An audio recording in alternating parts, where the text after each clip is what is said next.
Yo, this your man Big Tiger, man. We live, Big Tiger in the morning. So I got my man DJ Promo on the stage. How you doing, Promo? Hey, you muted, Promo. I can't hear you. You're muted. Can you hear me? But look, hey y'all, we live. Let me while Promo trying to get his mic together. Let me make sure I got everything set up in the background. Yo, with, you hear me? all right. Yeah, I can hear you now. I can hear you. All right. Trying to get everything set up.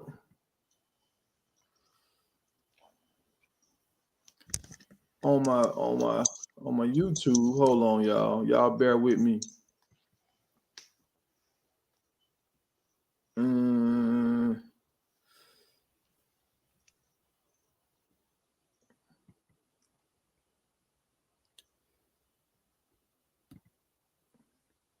It's funny when I'm looking at all this stuff, when you screaming from another channel. It's like I want to hook everything up before I start, but it seems like I gotta wait until I start to hook everything up.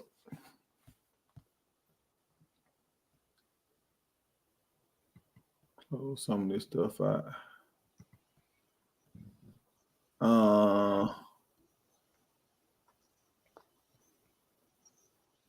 yeah, so I tried to do my thumbnail, y'all. I couldn't do my thumbnail. Let me see, can I change edit title? I can't, they won't let me. I changed my thumbnail one time. I can't change it now. I don't know what I did. We're gonna figure it out by the night show, though. We're gonna figure it out. So all right, we monetized now, so we can take off. Yeah, gotta get my protein in. I love that butter pecan. What's that? Oh, I see it. Yeah. I drink them shakes every blue moon, but I can't really drink them like that for real. Caramel flavor. So you like drinking them shakes, huh? Yeah, man. The immune health support. You know, we be driving them trucks, bro. Them truck stops don't really have no healthy food, man. So we got to do what we can do. You know what I'm saying? Yeah. I'm gonna tell you one thing I learned though. What starts, I saved a lot of money and it helped me. I would stop and buy me some fruit. Like I go to on Monday, I'll stop and buy me some fruit and have me a little bowl in my truck and cut that stuff up and eat it. That saved me a little money and it helped me. I felt better about myself. I say that. But let's jump into today's show. So on tonight, we having the show for everybody that want to jump on. I know a lot of people they want to jump on with StreamYard at nighttime and voice their opinion about college football, especially Colorado. We went in deep last night a little bit on Syracuse last night. Promo, you missed that. Some of them guys they starting to believe. They starting to believe in Syracuse now. But yes, sir. Tonight we're gonna talk about the top 3 recruits at the top out the 2025 class, the top guys that we think could come to Colorado and make an immediate impact. So we got a group of guys that's going to have a list of players that they think. So we should get different players. I know on the top of that list, Juju Lewis should be at the top of that list. But I got my 3 guys, and I'm going to see what everybody else bring. We are returning 71% of our production last year. So it's a nice breakdown by Bird's Eye View. He shows all the players that we brought in this year through the transfer portal and the guys that we retained from last year. He kind of break it down on what we got. So we're looking very good. Colorado team is really buffed up, and I think we're gonna take it to another level. I'm not saying we got Georgia talent, but I feel like we got like the same kind of talent that Florida has right now. I feel like we can run with the Florida, the Arkansas, the Penn States. I feel like we can run with those teams. If you a top team, but you ain't tippy top, I think we can run with everybody. Well, I mean, I think we can run with the tippy top ones. at least with the first level, you know what I mean? They just got more depth on the second and third level than we do. But if you look at first level talent, I don't think Georgia has one wide receiver better than the crew we got. You see what I'm saying? Yeah, I feel you on that. I feel you that. I mean, And we got some with receivers, the bro. quarterback, yeah, with the receivers, quarterbacks, and I think our the ends are gonna show up. I'm just still question marks on the corner position. Safety's looking better, but we just got question mark. We haven't seen these guys on the field yet. Yeah, I'm cool with the corners because I feel like we're gonna have a pass rush this year. You see what I'm saying? I see that smile. I see that smile that you had that same smile last year when we brought these guys in and we was like, hey, we doing this, we doing that, and midway through the season, well, that smile went away. Well, it was no pass rush last year, so I don't really blame the secondary for last year because they didn't have no support. There's no pass rush. You can cover for so long. I mean, look at some of the top DBs in the NFL, like Jalen Ramsey. When they ain't get no pass rush, you seen Jalen Ramsey get beat. You see what I'm saying? When you run and playing with some of these wide receivers, these boys run 4.3s and 4.2s. Like, bro, you can't cover these boys for so long because they do a double move or they do one hesitation move and they get out. If you ain't got no quick twitch muscles, it's a wrap. But if that pass rush get in there, he don't have time to make that second move. No, I feel you on that. I feel that. Hopefully we're gonna shut it down and we won't have to go through the same thing we went through last year. That's what I'm hoping. Yeah. But that's for the night show. We're gonna get into that heavy tonight. We're gonna start this thing off right today, y'all. We're gonna start this thing off right because I saw something today that was very interesting. And can I find it though? I don't see it. No, we got to get this. Oh, because I know this is wondering. This is Go ahead, promo. Yeah. I said, in case y'all was wondering, yeah, I'm a Gemini. That's my logo right there. See that Gemini logo in the background. All my Geminis in the building. This for y'all. I got something for a promo right here. I mean, I just want to show him this. I know this is his guy. This is his guy. And I'm just trying to show him how they try to prop his guy up. But you remember this right here? Do you remember this? Yeah, John Starks. You remember John Starks on Horace Grant and Michael Jordan? Yeah, what number I'm going to just show you a hat. But what number does John Starks wear? Number 3. Exactly. 3. That's my number. I rock with everybody with number 3. Yeah, yeah. But I'm going to show you something here. I'm going to show you something. And y'all hit the like button. Y'all hit the like button for this. John Starks dunked on. We see the game, right? Yeah. But when John Starks' card came out, they edited Michael Jordan out of the picture.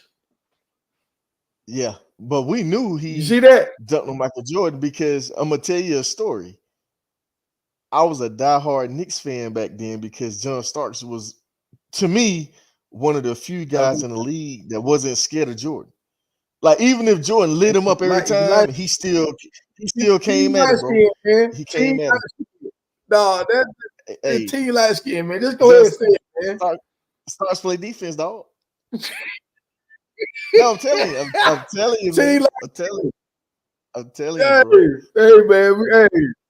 Well, look. See, okay. I'm just showing you. I have to be honest with you because I was not always like a diehard Michael Jordan fan. Like until I learned like basketball and how hard it is to like do what he was doing, it took me a while. See, I was following like the Knicks. Yeah. I like the Pacers, Reggie Miller. I mean, until I learned like the game of basketball, I'm like, when I started playing, I'm like, dang.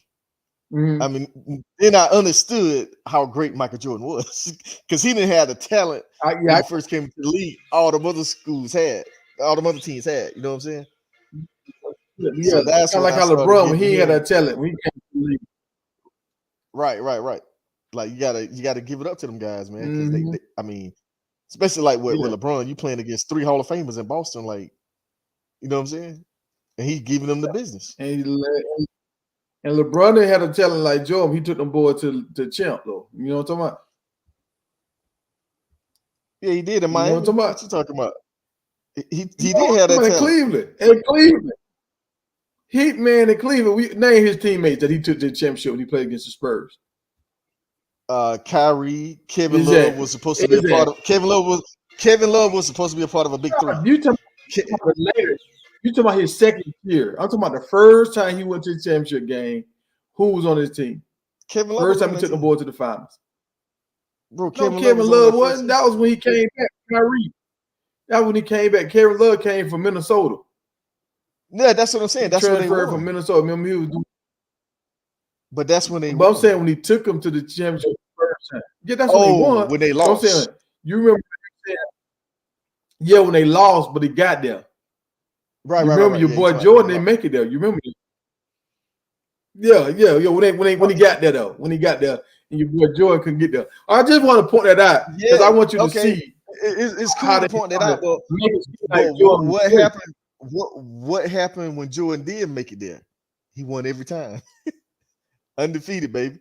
No Yeah, when losses. he got Pippen with him, when he got Pippen with him, he been had when Pippen. he got Man, Pippen Pippen was with him, trash when he that's first got in the league. what Pippen was trash when he first came into the league, bro. He wouldn't have. man, He cut had to it out, grow into that. And cut it out, cut and it out, go cut it look, out. go look at Pippen's stats when he first got in the league, bro. Jordan was still doing it by himself the first 2 years. He was too weak. Pippen had to get in the gym. Dog, he was a rookie the first year. Jordan You was a say that man a rookie. rookie year? But Jordan look, was a y'all, rookie. because see, look. Look what Look, Jordan did his let's rookie go on year.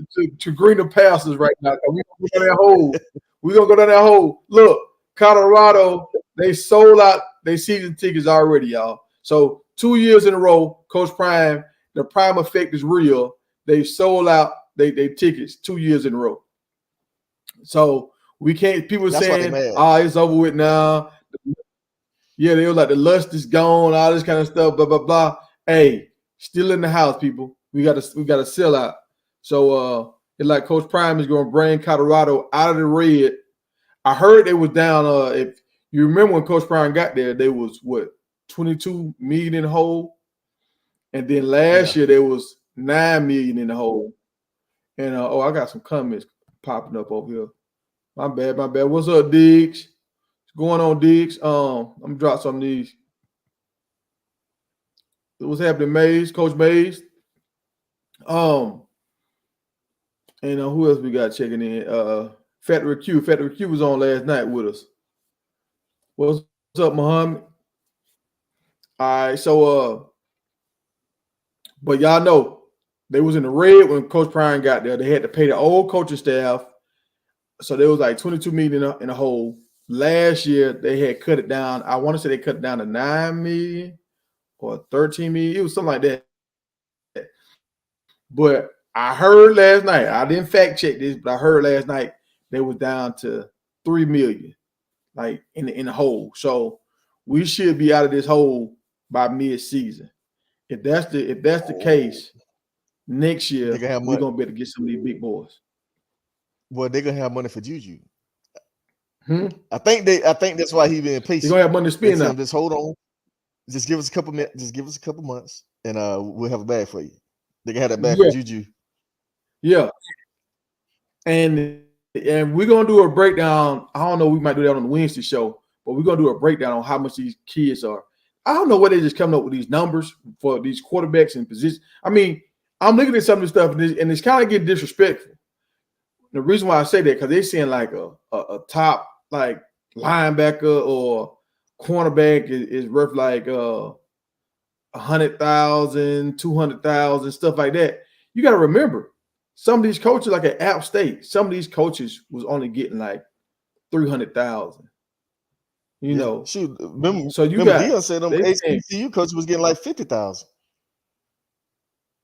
50,000 stuff like that. So you got players from to come in here and start making more than the coaches. Like, come on, man. I could see 25,000 for some of these dudes or 100,000 for some of these Right. dudes, but 300,000 for and some of these quarterbacks, they saying them boys like $1 million for a quarterback now.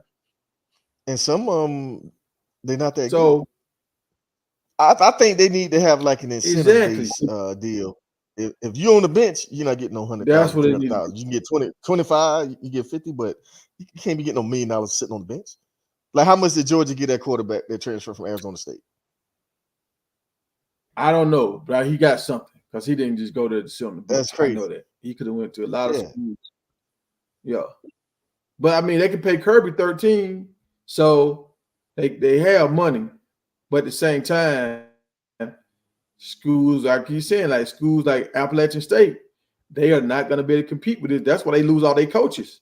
Because every time they coach have a 1 or 2 good winning seasons, the SEC, them bigger schools, they'll pull them up. So, and I was talking to a guy about this. He was like, "Oh man, these collectives, they can get together." He was like, "These collectives can get together and raise some money and blah blah blah." I was like, "Bro, America is struggling right now. A lot of folks just don't have money to blow right now." So I don't see how these small schools are going to be able to compete, especially with what Florida doing now. Where they giving NIL deals and they signing on McLean. Like that's not right. Like that's not right. So schools like Ohio, Penn State, Florida State, Miami, they're gonna run the show. And I think that's how the big schools want it. Yeah. Yeah, you're right. They need to figure a budget out for those players. Now, if you get like a bigger NIL deal, that's different. But like the money that they're basing like the collectors is paying, it's like that's crazy. Mm-hmm. But that's their money. They want to throw it away. Hey, that's what they're doing. That's what they're doing. But okay, so Muhammad, what's good? another topic we're gonna get into. What we're gonna talk about? And I'm gonna get when I get into the NBA stuff, I'm gonna get my insight on here, my NBA insight on here. Let me see what else can we say. Oh, let's talk about your girl, Kayla Clark. So, have you been seeing what's going on with Kayla? Like it's like they saying that the coach's body language when they ask the coach about Kaylin, her body language is changing. Like her shoulders are going down. She kind of getting she don't even want to talk about it. She don't even want to talk about it. I mean, so because they trying to get her fired. You heard about all the Indiana fans was trying to get her fired because they say she don't know what she's doing. And she almost proved that last night. I heard that. Because last night, bro, Caitlin had 5 fouls, but it was like 11 seconds left in the game, and they had her on the bench. And the announcer was saying, "Hey, y'all need to be drawing up a play. You need to be drawing up a play because they got a technical foul. So y'all need to be drawing up a play because you ain't got no more timeouts. They'll put it back in the game." So she just sitting on the bench. And then the girl hit the free throw, and then they did a sub, and they put them in. And I don't know what play they called, but I'm like, you got to have a play for that girl to get a shot off. She's your best player. And she didn't design no play for her to get a shot off. I'm like, that's dumb. Yeah. Like at the end of, if you look at the end of the quarter in that game, they had the wrong people taking the last shot, and they were throwing up bricks. That's coaching, bro. Like you got to let this girl get that shot. Let me man. see what was that. Let me see. I got some stats from last night. So I don't know who this A. Thomas is, but she balled for Connecticut. Oh no, that's yes. But, she the ball. Clark, yes, that's their center. Look at that. 14 points, 9. No, she had 14 rebounds, 24 points, 14 rebounds, and I think she had some assists too. Yeah, she had 14 rebounds, 9 defensive rebounds, 5 offensive rebounds, and 24 points. I didn't see the assists on here. She can handle the ball. That's the big girl to be bringing the ball up the court. Okay, so she kind of like an Anthony Davis. She can do it all. Yeah, well, like the Joker. She's like their version of the Joker. You know how the Joker be bringing the ball up the court and initiating the offense? Okay. Yeah, that's what she do. Yeah. Because she passed like a guard. Like she's nice, bro. Now, yeah, she's nice. Now, you know more about WNBA than me. And you told me that the woman, the center, that's the center, right, that plays for Caitlin. that played for the Fever Mm-mm. that came from South Carolina. I thought you said she was nice. She is The girl nice, with the but blonde hair or different color hair. yeah, but see the She problem been getting is abused, dog. She been abused lately. that's coaching, bro. Think about it. They trying to post her up against these girls. These girls are way bigger than her, way taller. Think about the first 4 games they just played. Way The bigger than her. first team, Connecticut, they number 1 defense in the league. All they centers are way taller than that girl. You're not posting them up. They blocking the shot, they trapping her. I'm like, you got to run pick and roll with that girl, or like motion offense where she getting back cuts, cutting to the basket. The coach don't know what she's doing, dog. She's doing like what my high school coach did, Coach Miller. when he wouldn't let John Weaver them shoot jump shots and shoot threes. I'm like, bro, he's too light. He can't post somebody up. He's too skinny. But he's one of the best 3-point shooters on the team. Yeah. But you trying to force this dude to post up. It ain't gonna work. Yeah, he was like 6'5", but in college you'd have to play outside. Yeah, exactly. And when he went to college, guess what? That's where they had him at. Outside. So some of these coaches, man, they don't know how to make adjustments. Yeah, and see, I think that's what she had a greater job. Even though she was losing, she had a greater job, and then people gave her praise. Now you got a superstar on your team, and when you get a superstar, that's why a lot of these guys, they call them coach killers in the NBA, but it's because once, like they call Michael Vick a coach killer, they call LeBron, they call him Trae Young a coach killer. Because they got so much talent, people are looking at these coaches like, look, man, you got this talented dude, make it happen. You can't say you don't got no weapons. Yeah. You got the best player in the league on your team. Yeah. Yep. So, because think about it. And I'm not saying Trae Young and Creighton are the best, but they got that 3-point shot they have. It allows you to spread the court, so you got so many more options now. Right. Because think about it.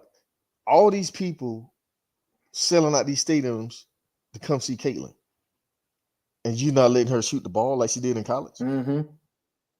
Because you see the one girl is back. You see the other guard came back. The one I was telling you about, Kelsey Mitchell, the fast one that was going in and cutting in, hitting them layups. Because she was injured the first 2 games. Yeah, bro. Okay, yeah, I was looking for her. I was like, dog, she was so fast. She like Speedy Gonzalez. Yeah, Didi was good. Bro, I didn't know she was fast like that. Yeah, she fast, bro. She can shoot. Hold on. I got you. But that coach gotta make some adjustments, bro.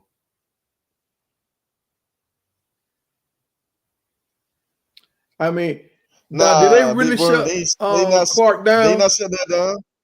She had 17 points. She had 20 points. Like, bro, she's averaging almost 20 points a game. She ain't getting shut down.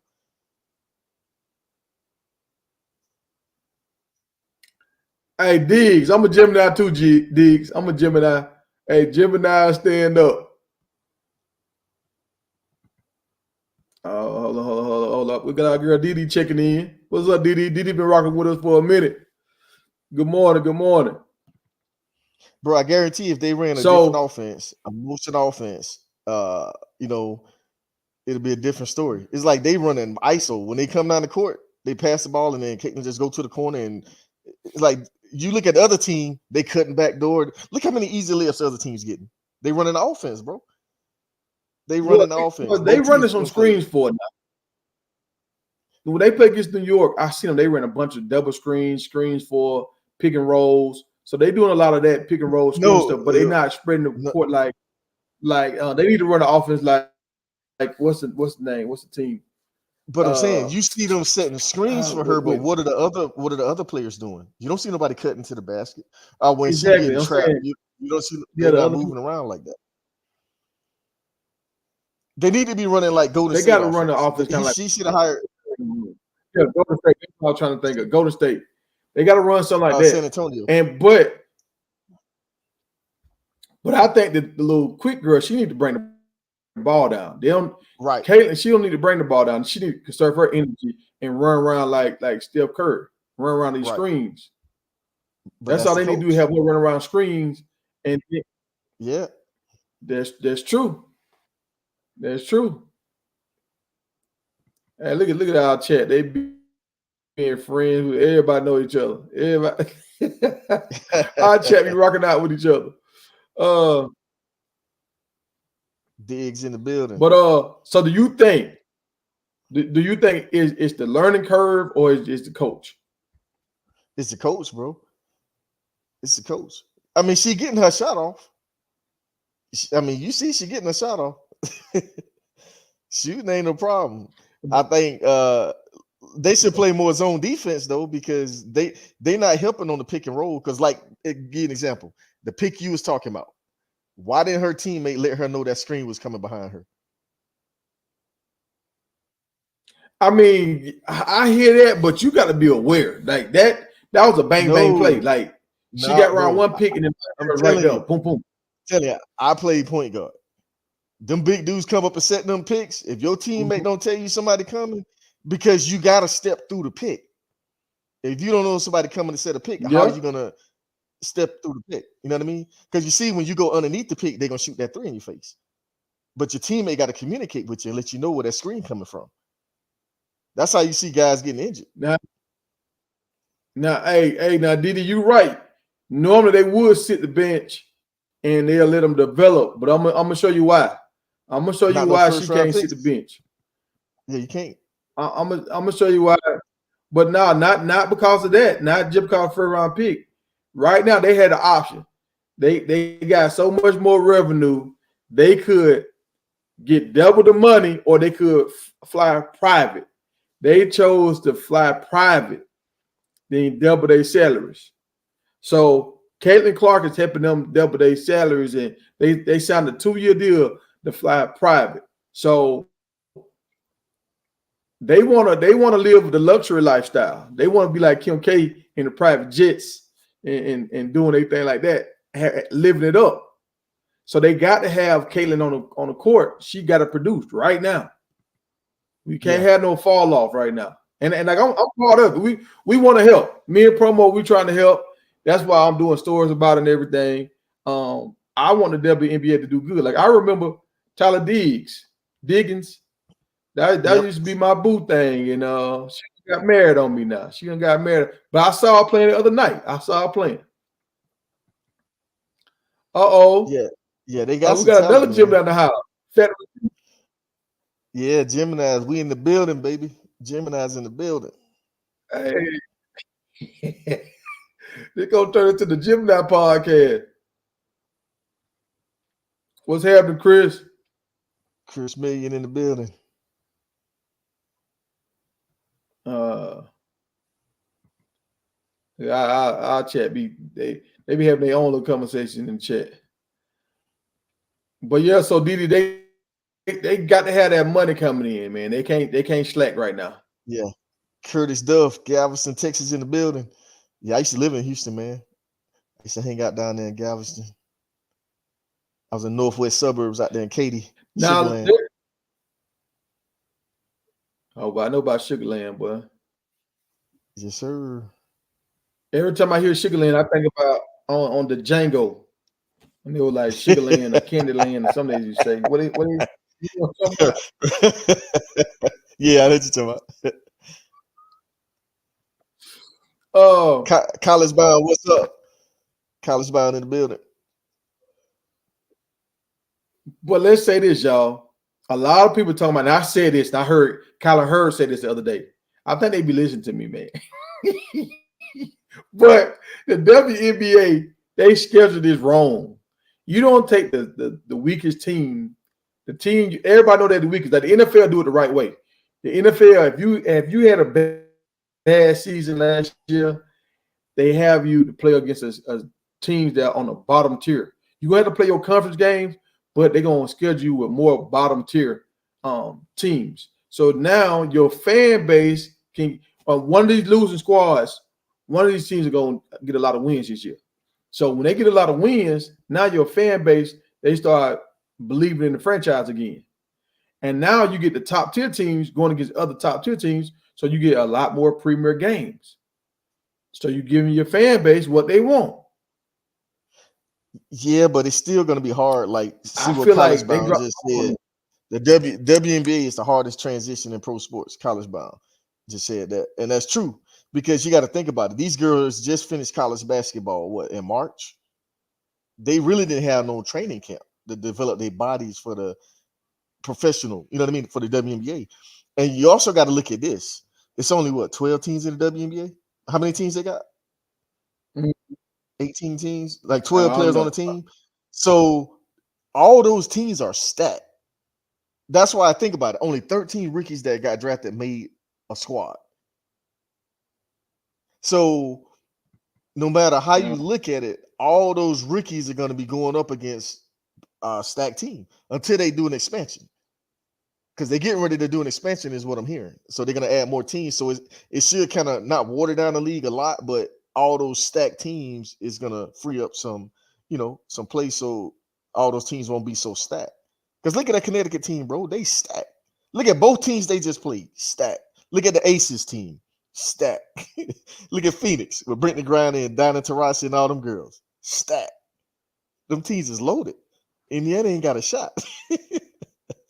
Chicago got a shot because they got a bigger team. They got they got Angela Reese, they got the big girl from South Carolina, and they got they got a better rebounding and defensive team. So I think they'll be able to hold they ground more because Indiana, they can't play no defense, bro. They can't get no stops. Them teams getting free layups all day.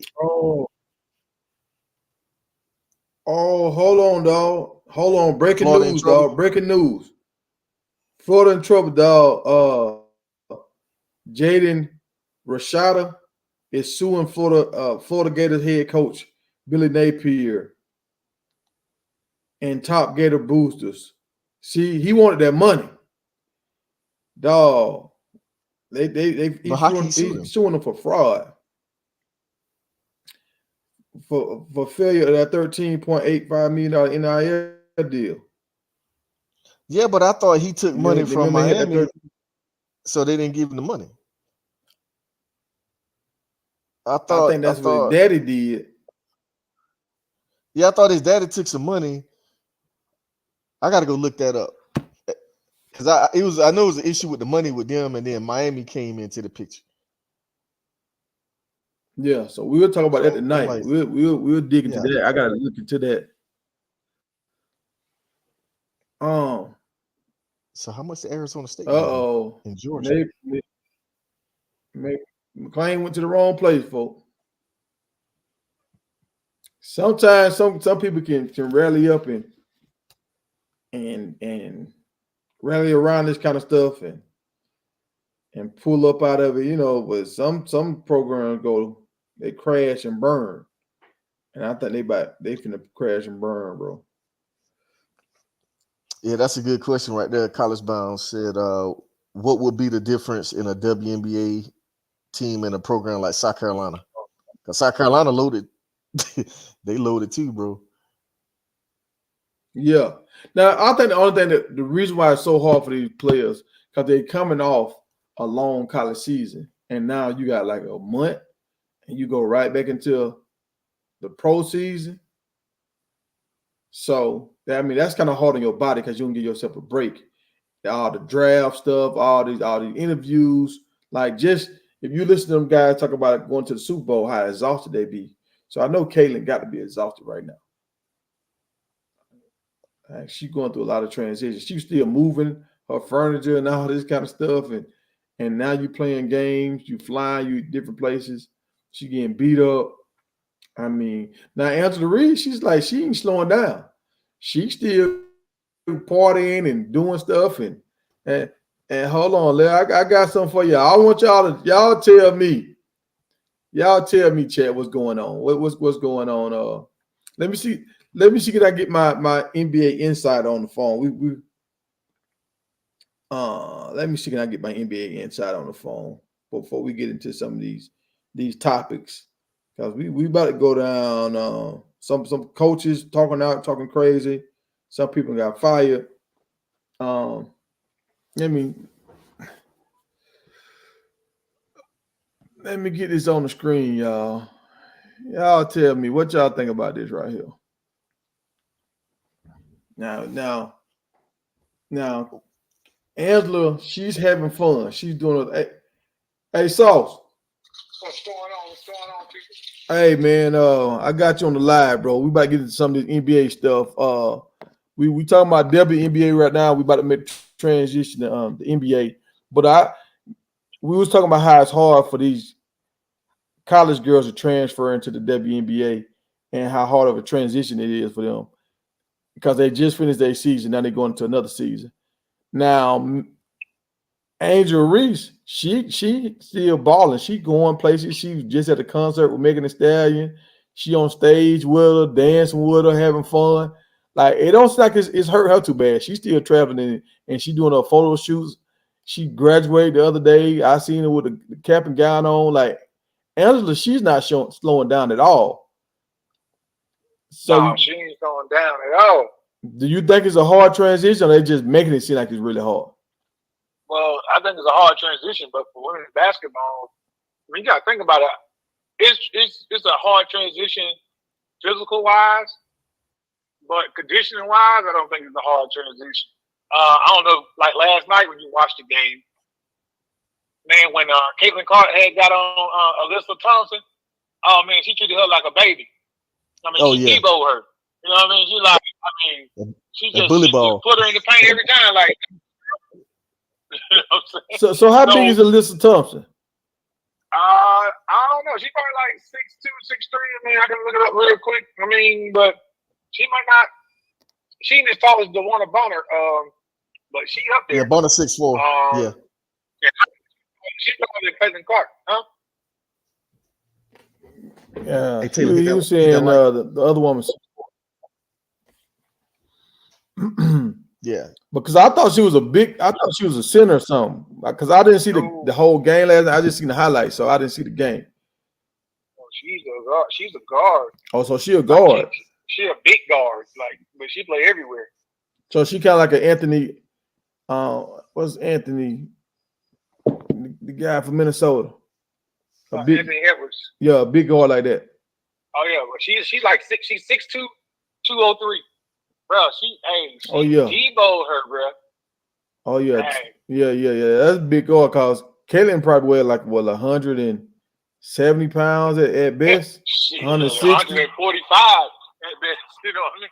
Yeah, 145 at best. And every time Caitlin got on her eyes got big. She was like, "Oh yeah, this is an easy bucket." Yeah, that bully ball. Yeah, man. So, but Caitlin, she gonna have to think. She was nice last night. She had 5 assists, but she also had 5 turnovers too. Yeah, them turnovers hurt. Yeah, and then last night she got a little feisty with the ref, and she must have forgot. She must have forgot where she was at. She looked right at the black lady and said, "That's a fucking foul," and they beat her up. And she kind of called in the game. Up at that point. And Alyssa Thompson had took the ball from her. No, from her again. I seen one time when she been getting ripped up a lot. I seen one time when she was coming off the screen or something, and some girl was trying to deal, and she kind of hit the girl in the face, and she scored on that play. I thought they were gonna call an offensive foul on it. I mean, her defender fell down. You could tell she grabbed her face, but they didn't call no foul on it. So they kind of let them play on both sides. Oh yeah, it's a tough physical game, man. And I'm gonna tell you though, one thing they are doing this year, like this is the most I ever watched WNBA. So my thing is, am I watching to see Caitlin Clark fail, or am I watching to see is she really gonna do what people say that she gonna do? So, I'm watching to see what she gonna do, and I'm watching to see like I like Angel the best. I like how she got that feistiness. She remind me of like a Dennis Rodman with a scorer's mentality. She's still on the boards hard. And I like the foolishness, like this picture right here with her and Megan Thee Stallion. I talked about how me and Big Hurt, we talked about this a long time ago, how the ladies, they don't use they sex appeal. And Harold was saying they don't want to use that. They want to be known for skill, not their sex appeal. And I'm like, okay, I got that. But if you got another tool in your belt, use all your tools. Use all your tools for marketing. Because I remember a long time ago when Connor Coble, that tennis player, she was making way more money than Serena and Venus because she was a nice looking woman. So she could use her marketing ability. Like, what's Tom Brady, Giselle, Tom Brady's wife? Yeah. She was making way more money than Tom Brady. and she wasn't playing no sports. So if you can market yourself and use your beauty to do stuff, do that. Like why you only got to use your if you only got that skills, I understand. But if you got both, do both. Yep, you're right about that. No, I didn't see Jason Whitlock on Reese. See, I kind of stopped watching Jason Whitlock, and I need to say this because Jason Whitlock, he always jump on black folks. He always just try to tear down black folks. And at first, I thought he was just trying to be even keel and like calling everybody out for their wrongs. But I noticed when other folks do wrongs, he don't say nothing. But when we do something wrong, he got to say something every time. And what broke the camel's back for me was, y'all remember them police officers? They arrested that guy and beat him up real bad. He ended up passing away in Memphis. When they beat up the black guy, a little squad. Yeah, it was a bunch of black guys. They beat up a bunch of black officers. They beat up a black guy in Memphis, and it was about a situation where the dude was talking to the cop's ex-girlfriend. Yeah. Yep. And Jason Whitlock came out telling us the reason why this happened because the guy was raised by a single black mother. He didn't know how to control himself, and with authority, he didn't know how to. And that's the statement he put out. But when the whole story broke and they got the text messages from the police officer, whatever, Whitlock never came back and said, "I apologize," blah blah blah. He made it seem like that man got beat up and maced and everything by them cops because he was raised by a single mother. No, he got beat up. He got beat up because he was messing with one of their girlfriends or something like that. Well, that was his ex, so she was moving on. So the cop was trying to make her not move on and say, "Look, if you talk to somebody, this is what I'm gonna do to him." So it was like a level of bullying going on. But Whitlock, he never came back and spoke on that because now that's going against the police, the blue, and all that kind of stuff. And he can't, now his supporters might jump off him because he more on the Republican side. So yeah, I see what Whitlock doing, man, and he just getting paid to talk about stuff that other folks want to say, and they using him to say it. That's how I feel.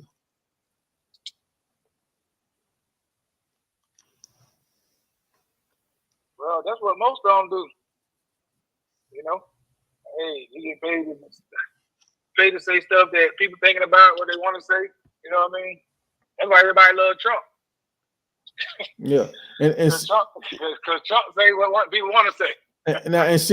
Now what Frederick Q saying, Whitlock, he agrees with me, and see that's why I was watching Whitlock for a while. Like I was trying to watch him because I felt like he was playing both sides, but I started noticing that every time he do a negative take on somebody, he never talks about how the other side, how they do stuff wrong. He only talk about when we do stuff wrong, like the Puffy thing. He all over that. But like he won't talk about the Weinsteins and different kind of stuff. He won't talk about none of that. So that's why I kind of pull back from Whitlock. But I got to pull your card real quick though, because you double dipping. I'm double dipping. What I'm doing? All right, look at that picture right there. Mm-hmm. So you cool with that? Seeing her grind on another woman with a tongue out. But you don't like the WNBA women dating each other, and I mean, they love this picture. I guarantee they love this picture. Two women, No. Now the reason why I put this picture up, the reason why I looked at this because now first it was two pictures, and I was gonna go into it, but I know a lot of y'all be saying, "Yeah, I can't talk about that. You can't talk about it." But the first picture, her face don't look like this. Her face, she was surprised, like, "Oh Lord, you backing it up on me." But then she got into it and she played the role. And I see some other stuff with her for her birthday, like 2 weeks ago. They gave her like a basket of candy or something. She put it on top of her head and she was running down and it was like an initiation or something, and everybody was smacking on her butt, and I'm like, what the hell going on here? Like, what part of the damn flim foolery is this?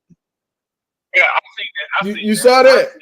I've seen that. Yeah, I've seen that. I was like, I just want to get in line with them. You know what I mean? Yeah, I mean, I would like to get in line too now. I would like to get in line, but if we get in line, it's gonna be an issue.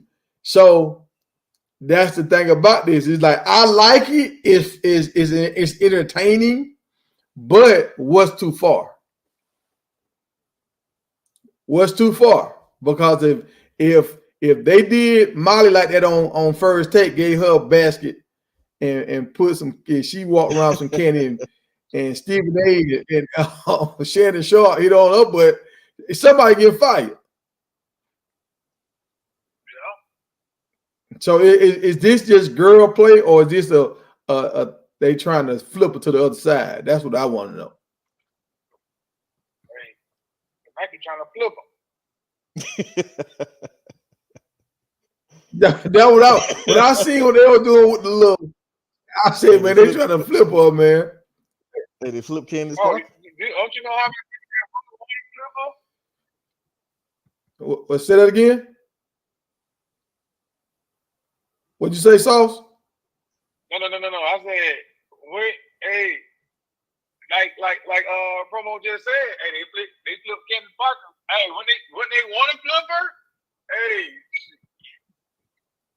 See, hey, you know what I'm saying? We might have to follow a restraining order on their teammates, man. I don't like this. Oh, hey, I want her to stay for the streets. I don't want her to go to the WNBA. I want her to stay for the streets. Hey, now somebody, I think she gonna stand up enough to where, because I mean, a lot of them women do got husbands in the league. It's just that some of them do get flipped. They don't got no guidance. But I think Angel Reese got that guidance where I don't think she'll flip them. You know what I'm saying? I mean, I think she like men too much to flip. I think. Yeah, that's what I say. Yeah. She's too much of a girly girl. I think I'm gonna tell you right now what she got going on for her is she got both followers. She got the women and the men. I think if she ever flip, I think the men will be like, oh hell no. Yeah. The men stop following me. You know what I'm saying? Like, Yeah. Yeah, I ain't messing with it. Now let's do this for clarity. Let's do this for clarity, because we got to do this for clarity now. Let me see how I get to it. Let me get to it. All right, y'all remember this?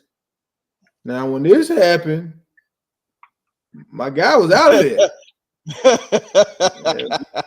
Hey, but he was playing handball. He was playing handball. Oh, you can't see it.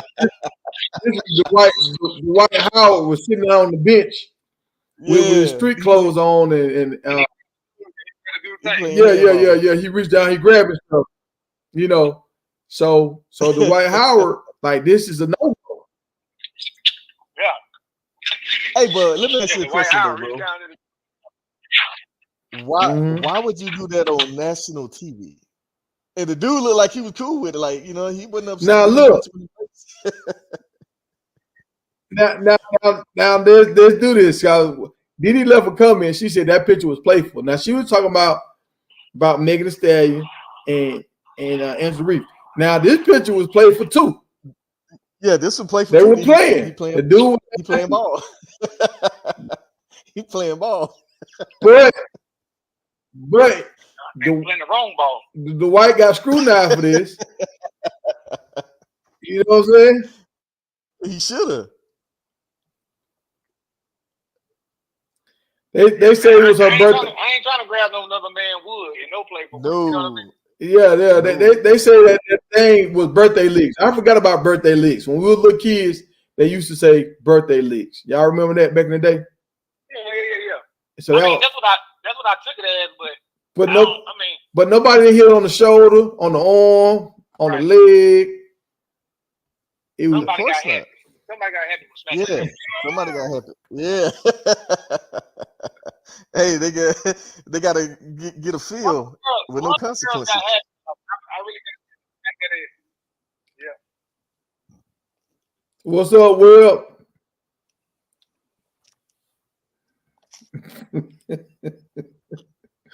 And the white out there. Oh, the white out there. Hey, when you got a case going against you, so you going through with niggas, yeah, you out there, buddy.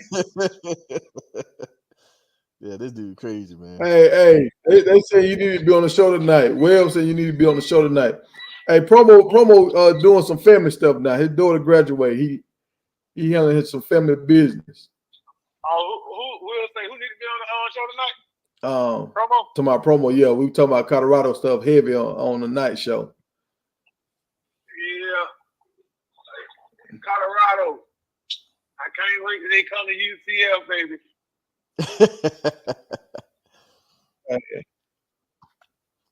Yeah, that's gonna be a shootout, man. That's gonna be a game, bro. That stadium gonna be rocking. UCF. So Mark.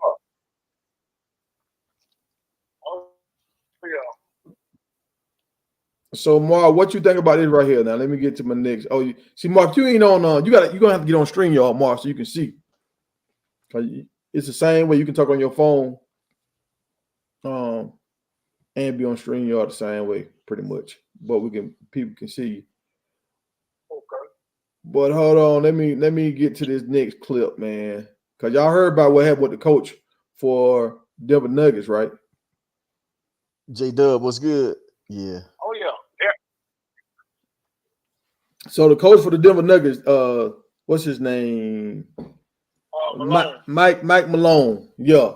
So Mike Malone, he was asked after the loss, like they had a 20-point lead in the third quarter, and he was like, "What happened? What happened with your offense? What changed or whatever?" And the Denver Nuggets coach, he was just asking him, "What happened? What did you change after halftime with your offense?"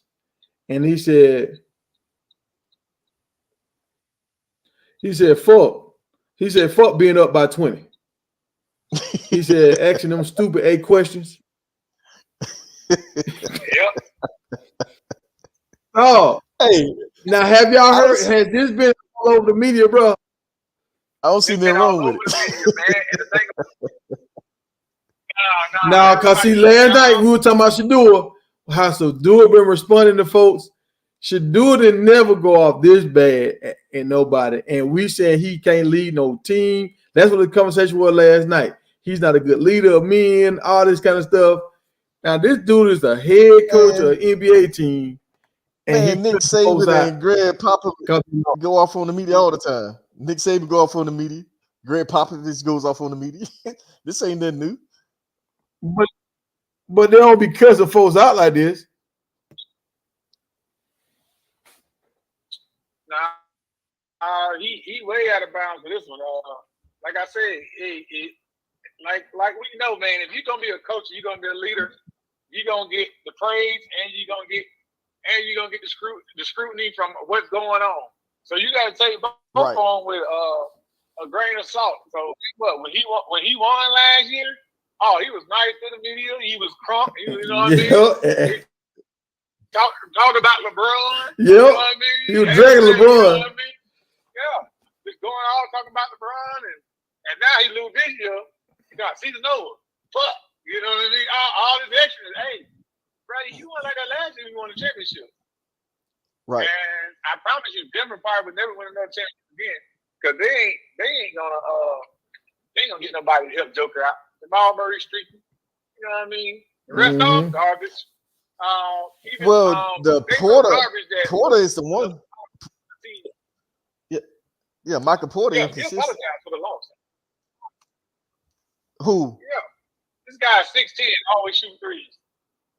Yeah, always. That's why I had a problem with him when he said that dumb stuff about the WNBA. Talking about, oh, there's tennis players that are better than them. When they were talking about how much money they should make. I'm like, bro, how you gonna make some dumb comment like that, man? I say, you shoot. All you do is shoot threes. That's all you do. You're 6'10". I bet you go look at Porter's stats, and I don't even know close to it. But I bet you if you look at Porter's stats, if he scored 1,000 points this year, I bet you 980 is on the 3-point line. You know what I mean? Yep. Like, this dude only catch only thing he'll do, he'll double catch a lob every once in a while. But dude, this dude's 6'10", bro. He live on the 3-point line. live on 3-point line and really ain't that great of a shooter, to be truly honest. You know what I mean? Like, he don't got no Klay Thompson or Steph kind of jump shot like that. You know what I mean? Yeah. He can hit him. He can hit him. Don't get me wrong, but he ain't like up in the high 40s getting, you know what I'm saying, getting threes or nothing like that, where he always got threes. I don't know what gave him that. But to be honest, I look back, man, you know what? Them boys got a big lineup, man. And I didn't even know they were that lineup that big, that star lineup. Mm-hmm. Yeah. Yep. Yeah. So y'all think he should be fined, or y'all think should there be any kind of repercussions for this? Oh, of course. Let Doc Rivers go do that. Let Shedeur do this. If Shedeur do this, the whole world will catch on fire, bro. And he's not a coach. Oh yeah, see, but nobody don't like Shedeur. All right, Didi, we'll catch you next time. Yeah. Now look, so we're gonna get into this next coach. He actually did get fired. So and how y'all feel about this? And when we coming back to my man Dwight again. Dwight been showing up in these pictures. So Anthony Davis wanted to play the 4. He really don't want to play the 5. And Darvin Ham really wanted him to play more the 5. And you remember when they won the championship, that's when they had Dwight Howard. Yeah, but Dwight Howard wasn't starting. Anthony Davis getting paid all that money. You're going to play what position I tell you to play. You're going to play what I tell you to play. Yeah, but like, think about it, how you get hurt so much. So he really is not that physical guy like he wanted to be. He needs to work out, bro. He get hurt at the 4 too. He no matter what position he play at, he getting hurt. Because think about it. Look at Minnesota. Look at Minnesota. But look at Minnesota when they take Rudy Gobert out. They got 2 stretch 4s out there on the floor. Shooting threes. That's just like Anthony Davis. Same thing. I mean, you got to be able to block shots and rebound. No matter what position he play, he's still going to be in that paint. Somebody going to try to post him up. So he don't have to play center, but he's going to still got to block shots and rebound. Well, at the 4, you don't have to post up as much. Mm-hmm. No, I'm talking about post defense. Like when he playing another team that don't have a stretch 4, they're gonna post his ass up. Well, most teams it ain't too many good 4s out there. Let me say that. I'm gonna first of all put it out there. There ain't too many good 4s out there in the world. Right. You got like Cat. You got like. But Cat don't post up a lot though. Davis 4. Yeah. He's a stretch 4. You know what I'm saying? So all the other 4s they try to post up really ain't that good. So they kind of out there for like maintenance. They utility guys is what I call them. They utility guys. Most 4s in the league are utility guys. The league is a guard-driven league. You know what I mean? And think about it. They let Kyle Anderson play the 4. Minnesota let him play the 4 at times. Right. Kyle Anderson is garbage. Like, he ain't posting nothing. He ain't feeling nothing. But he just handling the ball. He ain't really shooting nothing. He ain't doing all nothing. Mm-hmm. He just going to play some good defense. So that's what I mean. If you put Anthony Davis at the 4, he got guys like Kyle Anderson he got to go on. And he's like, oh, man, this is easy. This is easy work. You know what I mean? Like, I don't even got to do nothing. Then he can go post up when he get that mismatch. When that Kyle Anderson, 6'7", guard him. You know what I'm saying? 6'7", skinny guy. But they were successful because they had somebody. And just being a fan and a student of the game, if you let Anthony Davis play the 4, you got somebody that do the dirty work like Bill McGee when they won a championship behind him. Then Dwight Howard came in behind JaVale McGee. Mm-hmm. Right. You know, so now you always got Anthony Davis like he playing defense, but he don't got to spend that much energy on defense because he got another big body behind him. But when he the primary big body, now he can't guard Joker. No, he don't got nobody. You're too light. Right. But guess what? JaVale McGee can block shots and guard Joker. And that's my point. What I'm trying to tell y'all about the Dallas series. Those two big guys are like JaVale McGee in a sense, and that's why that's why I think Dallas will win the next series. But that's neither here nor there. But the stay on point is that Darvin Ham is a stubborn guy, and you know how the league is these days. The league is like high school ball. High school ball when I played, college ball when I played, a player didn't can't voice no opinion. Now, high school ball, college ball, and NBA, a player can get you fired. Mm-hmm. They can go complain and get you fired, man. You know what I mean? Like, it's crazy. And see, the narrative was LeBron James got him pushed out. But now we going back, and they saying the narrative is that Davis didn't want to play the 5. He wanted to play the 4. And if you listen to, I mean, you look at the history when he played the 4, that's when they won the championship. So I see what he's saying. Yeah. It only makes sense, though. To be honest. So we're going to move on to our last topic of the show. And I want y'all to really weigh in on this now. I want y'all input on this, because we talked about this a little bit last night. And we was like, Shadur Sanders is hated as the top. LeBron and Shedeur, I think, get the most hate. But we're going to take it for the younger folks. Caitlin getting some kind of hate, but she get a lot of praise. Angela Reed's getting both, too. She getting praise and she getting hate. Bronny really don't get a lot of hate like that. Bronny name float around, but he don't get a lot of hate like that. Why is Shedeur so hated? Well, Bronny don't be in the media like that. Yeah. Yeah, Bronny don't have no cameras following him around like that. But like Bronny was with the snow bunny. I got the picture up with Bronny with the snow bunny. She was looking good. I ain't gonna lie. But he didn't get a lot of hate for that. Now, Bronny. That boy better stick. Bronny better stick to his roots. He knows who his mom and his dad is. Did y'all see Savannah on that show the other day when Bryce prank called her and called in? Nah, but yeah, I saw that. Hey, Savannah looked so scrumptious on there. But I mean, she just looked flawless. She always had that Beyonce kind of thing going on. I don't know if they wearing the same makeup or what, but she kind of remind me of Beyonce when I was watching her. But at the end of the video, she cussed loud as hell. Like I said, oh, Savannah got a little Whitney Houston in her. She got a little bit of that ratchet in her.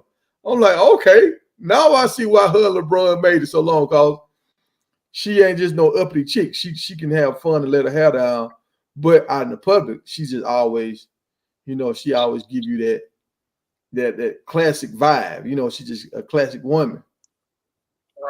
Right. But behind closed doors, I think she let her hair down and she get loose with them boys. Yeah, I think what Shadur hated, man. I think because his daddy. Think about it. Lonzo came out hated because of his daddy. Oh, that was. Lonzo did get a lot of hate. Yeah, when your daddy hype you up too much, or overhype you, hey, people don't hate. He don't overhype his son. Like he let me know, that's my son. He's the quarterback.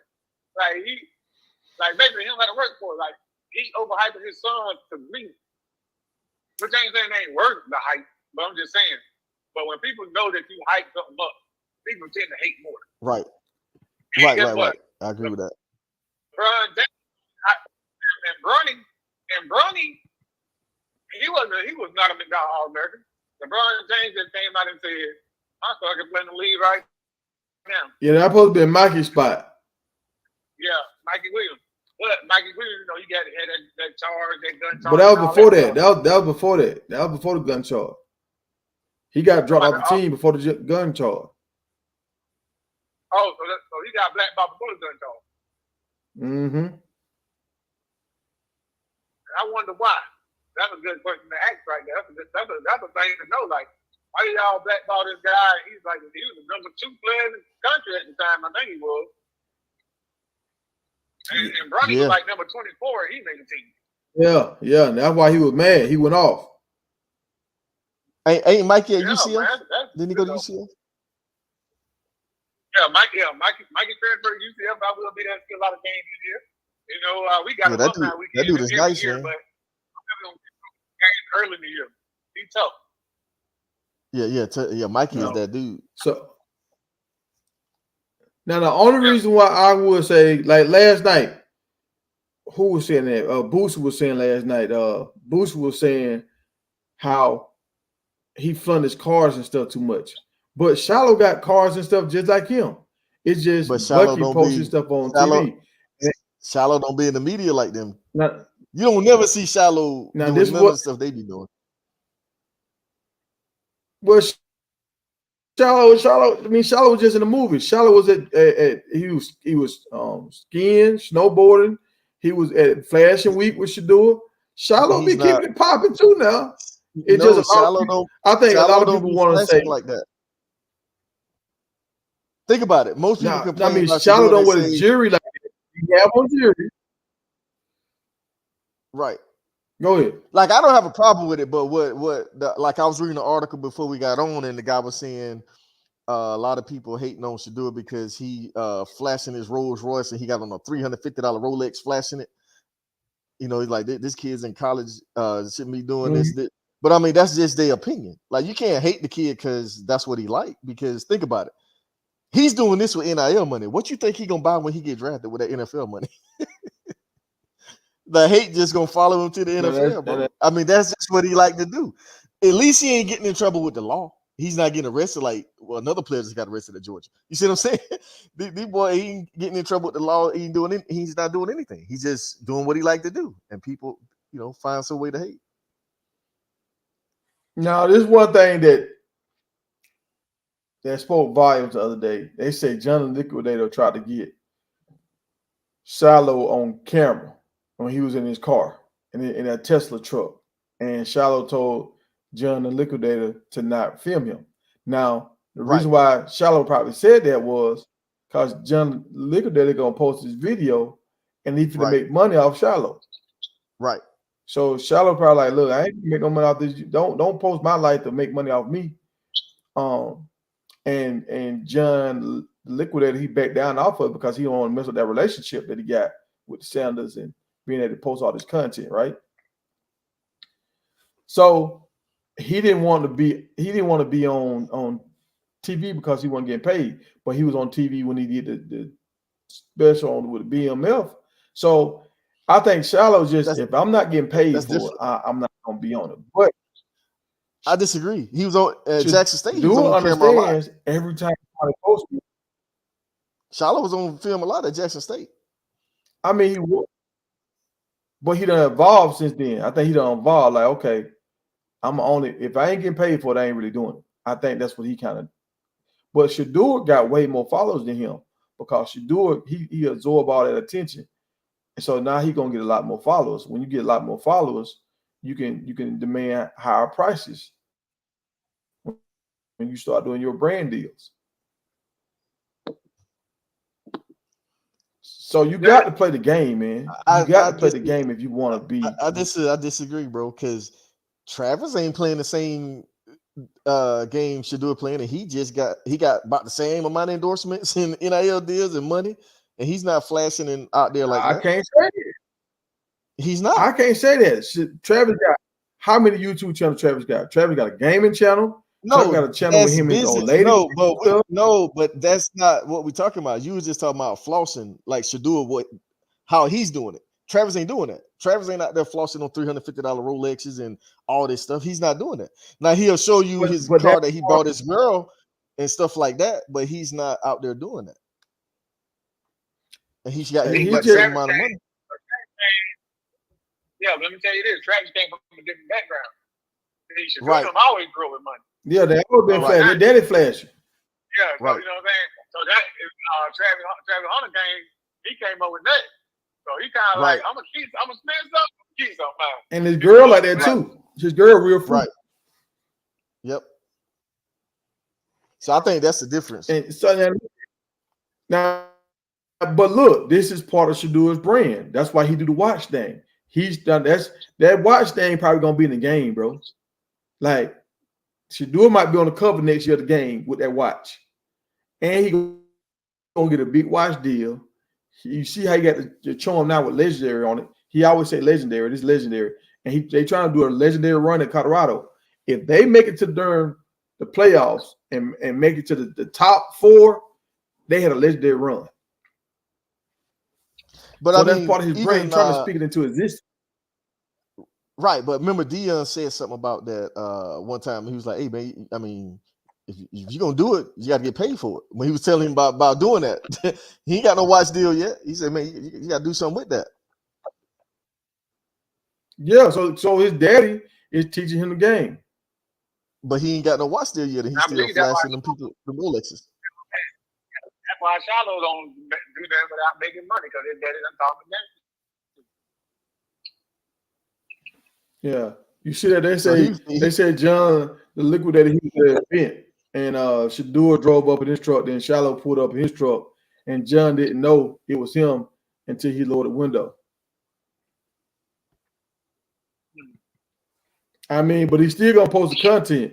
So the difference is Shiloh don't want his content posted like that. Shedeur don't mind it being posted.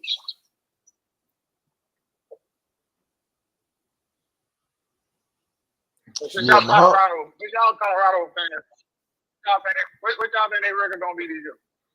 I think I'm gonna be 8-4. I think. I think they're gonna run 8-5.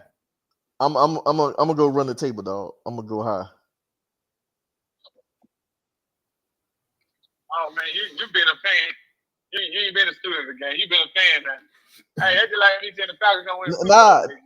But Nah. I'm being a student. I'm gonna tell you why. I think with all the weapons they got, it's gonna be hard to stop that offense, bro. I think we're gonna be able to outscore a lot of teams, man. The running game, I think the running back, the backfield deep. Because we got like 4 or 5 number 1 wide receivers that's gonna be start on the field at the same time, bro. A lot of teams ain't got that. Name one team that got like 4 starting DBs.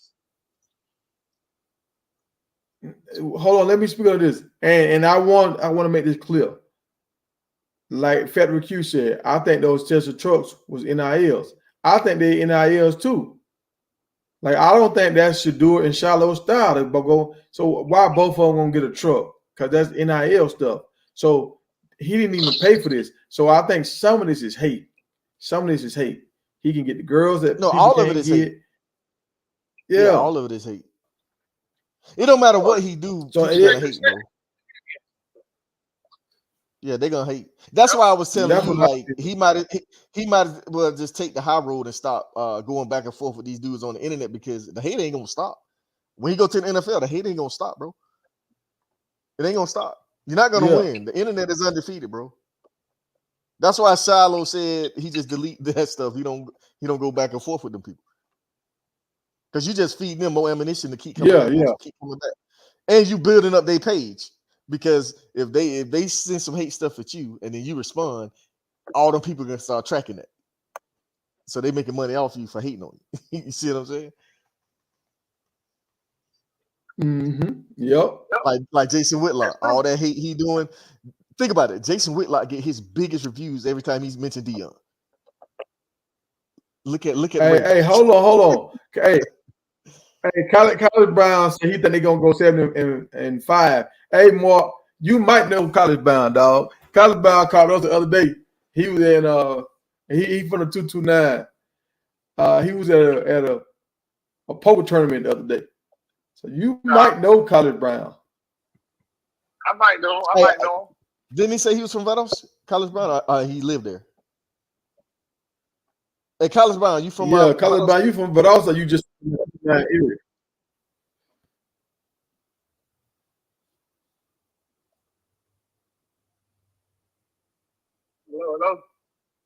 Yeah. And you right about this. Prior to John the Liquidator video, nobody knew Shedeur had a truck. That is true.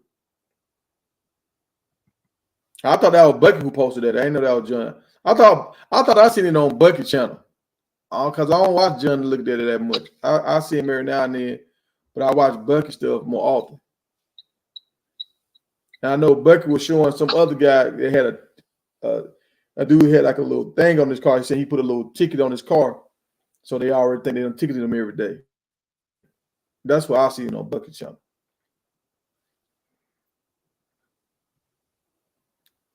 And that's what I'm thinking about with being an NIL deal. They got to show the stuff. They got to show it for marketing. like that jury and stuff. I think that's an NIL deal too. Yeah, I think that's their homeboys. They know like you them. said,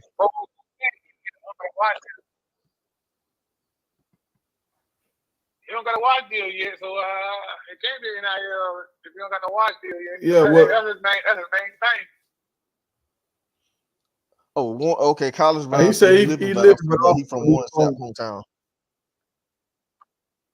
Okay. So he from that Tampa area, huh? But the watch thing, I think that was more like Dame time. How he was like, y'all know what time it is. It did that. Y'all know what time it is. It's Shadur time. And like Rick Ross made that thing go. Like the Shedeur. Rick Ross made that go like that for real. Somebody can get beat up.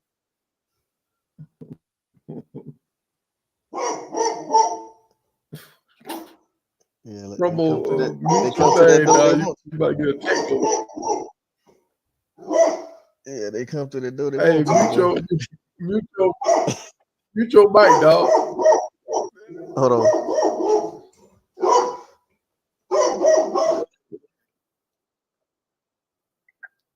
I thought I had a control. Yeah, he about to get attacked by a dog over there. I thought he was coughing at first. I thought he was coughing. Boy, hey, that would be the hoofing cough right there, boy. I thought he was waiting for the phone to start coughing. But and it's funny now. When we talk about how Shadur get a lot of hate, Caitlyn get a lot of hate too. And like Caitlyn, she ain't flashy. Now, I'm gonna tell you once again, when somebody get hyped up so much, you know what I mean? People tend to like, man, because the dude went back and forth with me online about how Caitlyn gonna be so great and all that. I mean, dude, she got to go through growing pains. This ain't college, bro. She ain't gonna put up 40 shots a game. But in college, she ain't had no team, so she had to put up 40. You know what I mean? So it's like she had to put up 40 shots. Ain't with nobody else on her team really putting up no great shots or really with shooters like that. They could hit a shot, but they weren't great shooters. So, you know, so it's like I told her when she get to WNBA, she don't take all those shots. I told somebody, I say, Caitlyn averaged about 40 shots a game in college. And I say, man, the highest score in the WNBA last year was Arike or Abubakale, whatever they matter of fact, speaking of her name, she just got married to a girl, got proposed to a girl too. Anyway, she led the league last year in scoring, and she only took about 22 shots a game or something like that. Hold on. 23 shots a game. Is that the lady from Dallas? Yeah, Arike Abubakale. Yeah, I just seen that when she proposed that girl. I was like, and I was looking at that, I said, damn. I was saying she should have got a deal for them orange shoes she was wearing. But then I seen that proposal. I'm like, go back to the Dwight Howard thing. If the Dwight Howard doing what the Dwight Howard doing, do you want him to represent your brand? Nope. Hey, I said. But the world is receptive to homosexual women and not too much of homosexual men. So, no, I'm gonna say this right here. I'm gonna say this. People are cool with them, but women ain't. Women with daughters, they don't like that as much. Straight women don't like it as much. They don't say nothing, but they don't like it as much. Right, gotcha. That's why I think them games ain't been packed out like that, because I mean you don't got to say nothing in the media, but your actions speak louder than words. So if you don't go support because you don't want your daughters to see that, I think that's what's going on. You keep the girly girl over there. I like the girly girl over there. Yeah, I watched Kerrigan lock up Caitlin Clark again last night. I like Kerrigan. But it's funny though, she wears makeup while she playing though. I don't like that too much. Yeah, I don't understand how you do that. I don't even know how that's possible. I don't even know how that's possible. And you know, like she didn't break a sweat. She have a headband on, but she plays like 30. She averaged the most minutes, 33 minutes a game. And yeah, it's like, dang, this show we still keep her makeup on. See with that right there, she should get a makeup deal. She should all right. So let's do this right here. If she start doing posts talking about her makeup and how her makeup don't run. Y'all don't. I don't even worry about getting wet or starting to sweat. My makeup don't run. Like she will get a deal. Oh yeah, she will. You know she on that Skims commercial anyway, so she already with Oh, that's what. brand. Skims. Yeah, Tiger, you supposed to put a picture up here with the Skims, man. What happened? Well, I got a picture with the Kim Kardashian with the jet. You know what I'm saying? I'm getting close. I'm getting close. You know what I'm saying? We talking about the Skims, man. We want to see the Skims. Yeah, we want to see the Skims. We want to see the girls that's getting an endorsement from Skims for WNBA players. I know what y'all saying. We just trying to show everybody with the Skims brand, all your women followers, you know, we want to see if they want to go buy some Skims, if they need to see, and the guys can see how it looks. So they might want to buy their ladies some Skims, you know what I mean? So you can just show these athletic bodies in these Skims, and then everybody might start supporting the Skims brand like Kim Kardashian. You know? Yeah, we need to get us a pink pony.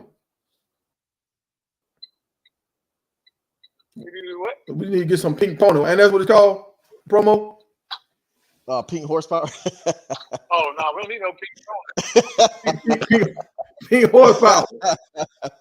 Hey, y'all ever had some pink horsepower? That's what. Hey, tell the story about what happened with what's his name? You tell him promo. Cameron. Y'all see the interview? Y'all see the CNN interview with Cameron? So basically, CNN invited Cam to do an interview, right? So Cam thinking they finna, talk about his show and like all the good stuff they've been doing and they #1 and you know what I mean? And the stuff, Mace got this thing where he's mentoring these kids every day at 5:00. So that's what he think he's finna go talk about. So he gets to the CNN and they put a black woman up there to interview him. The first question out of her mouth is, so what do you think about the Diddy video, this and that? So Cam, his face, his expression just changed. So he was like, okay. So, I don't condone that, none of this, and this. So he let her know he don't condone it, this and that. And then she kept asking the Diddy question. He's like, well, I don't know Diddy. I don't know why you keep asking me Diddy question. So then she asked him a question about, when him and Mace was talking about why Mace didn't take him to Diddy, he took him to Biggie when he was trying to get him signed. And he was like, listen, I don't know. Mace was signing Bad Boy, not me. I don't know Diddy. I don't know why y'all keep asking me all these questions about Diddy. I don't hang out with Diddy like that.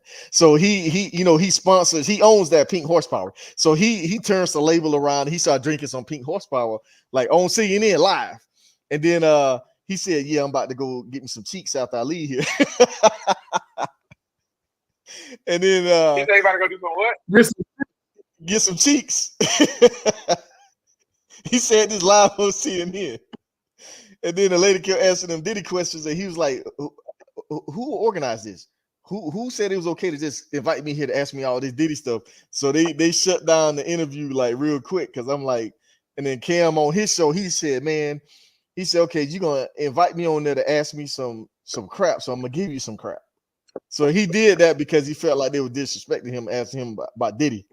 So he said, okay, he has some Pink Horsepower in his pocket, so he started promoting his brand. It was funny, but they mad. So CNN mad now. They mad. They talking all kind of crap about Kev now. But when a man tried to, he answered your question and tried to walk away from it, you kept putting it in his face. Yep. But you know what though? I see a bigger picture from that. I think they use a black woman as a scapegoat, bro. Exactly, and that's what that's what they said. Yep. Yep. That's all I can hear from the story is that they put a black woman up there to be the scapegoat because they couldn't have a white person come out there and ask those questions like that. Yep. I can see now that. They mad. Now they mad because he didn't give them what they wanted, so they mad now. I mean, why didn't they just go get somebody from Bad Boy? I mean, Cam wasn't on Bad Boy. Why would you bring Cam there to talk about Diddy when you know he don't have no relationship with Diddy? That was dumb. Right. That boy, he was with the. But I guess Puffy and Mace had that relationship. So him and Mace friends. So and they bring it up every blue moon on the show. They'll bring it up. They be saying no Diddy and all that kind of stuff. And the same thing I was saying about with Slim Thug. I thought because they were rappers, they all kind of know what's going on behind closed doors because they all in the same circles. Nah, they not in the same circles. Because think about it. Houston, Texas, like the South. Remember the East was so like conceited, like they didn't accept rap from the South and from like Texas. You know what I mean? Everything was all East Coast bias. Like we had the East Coast, West Coast beef. So they was never hanging out with like those guys like that. I mean, Jay-Z kind of. Yeah, but what I mean by this, when he did that Big Pimpin', when that you was had the first time those shows. He collaborated with somebody from Texas when he did Big Pimpin'. And then Pimp C don't like Jay-Z. I mean, because you know Pimp C used to date Beyonce. So they don't have no relationship, bro. Yeah. But what I'm saying is, like, I remember that song. Yeah, everywhere we go, we see the same girls. Yeah. So these women be dealing with all of them, and the women be talking. So they talking to these dudes, and they hearing stuff, and and people got some of the same writers, producers. So they talking to each other in between their recording sessions.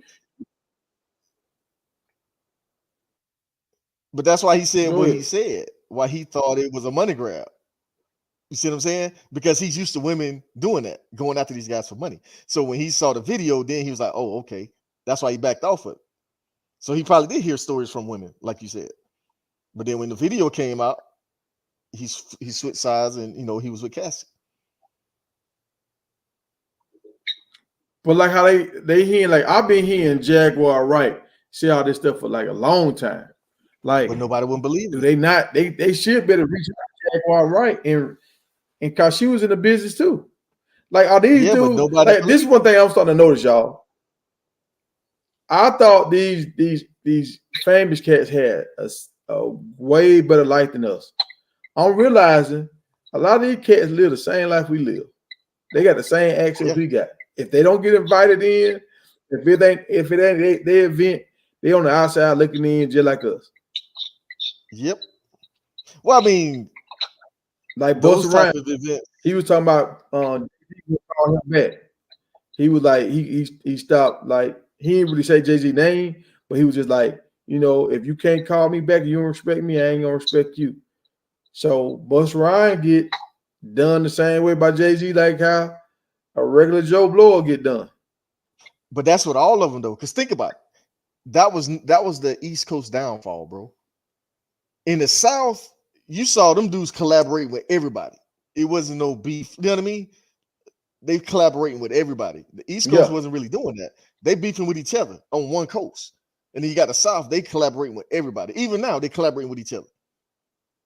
West Coast, they collaborate with the West Coast. Because see, think about it. Guys that from the East Coast that kind of took off in the 90s, like Fabulous. He did a lot of stuff with DJ Drummer and like down South tracks. You see what I'm saying? Jadakiss doing a lot of stuff with South rappers. Like a lot of them East Coast guys wasn't doing that. And then DMX, he started doing stuff with South rappers. All them other guys wasn't really doing. Yeah, y'all know that song? You remember that song, Jigga? What's my mother? Yeah. It was fun. Y'all, you know whose song that supposed to be? Yeah. That supposed to be Jadakiss' song, y'all. Yeah. It supposed to be Jada. It's what's my name? No, it's almost the same thing. But if you hit a Jada verse, Jada bars are so much better than Jay-Z bars, bro. I'm talking about, but like, I know those songs. I done heard the Jay-Z song so many times, right? I don't really know the lyrics. Yeah.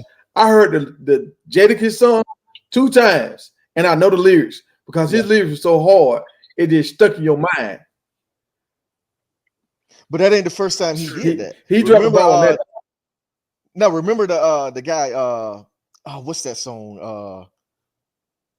One of the guys from Beanie Siegel crew, that group they had Emilio Sparks.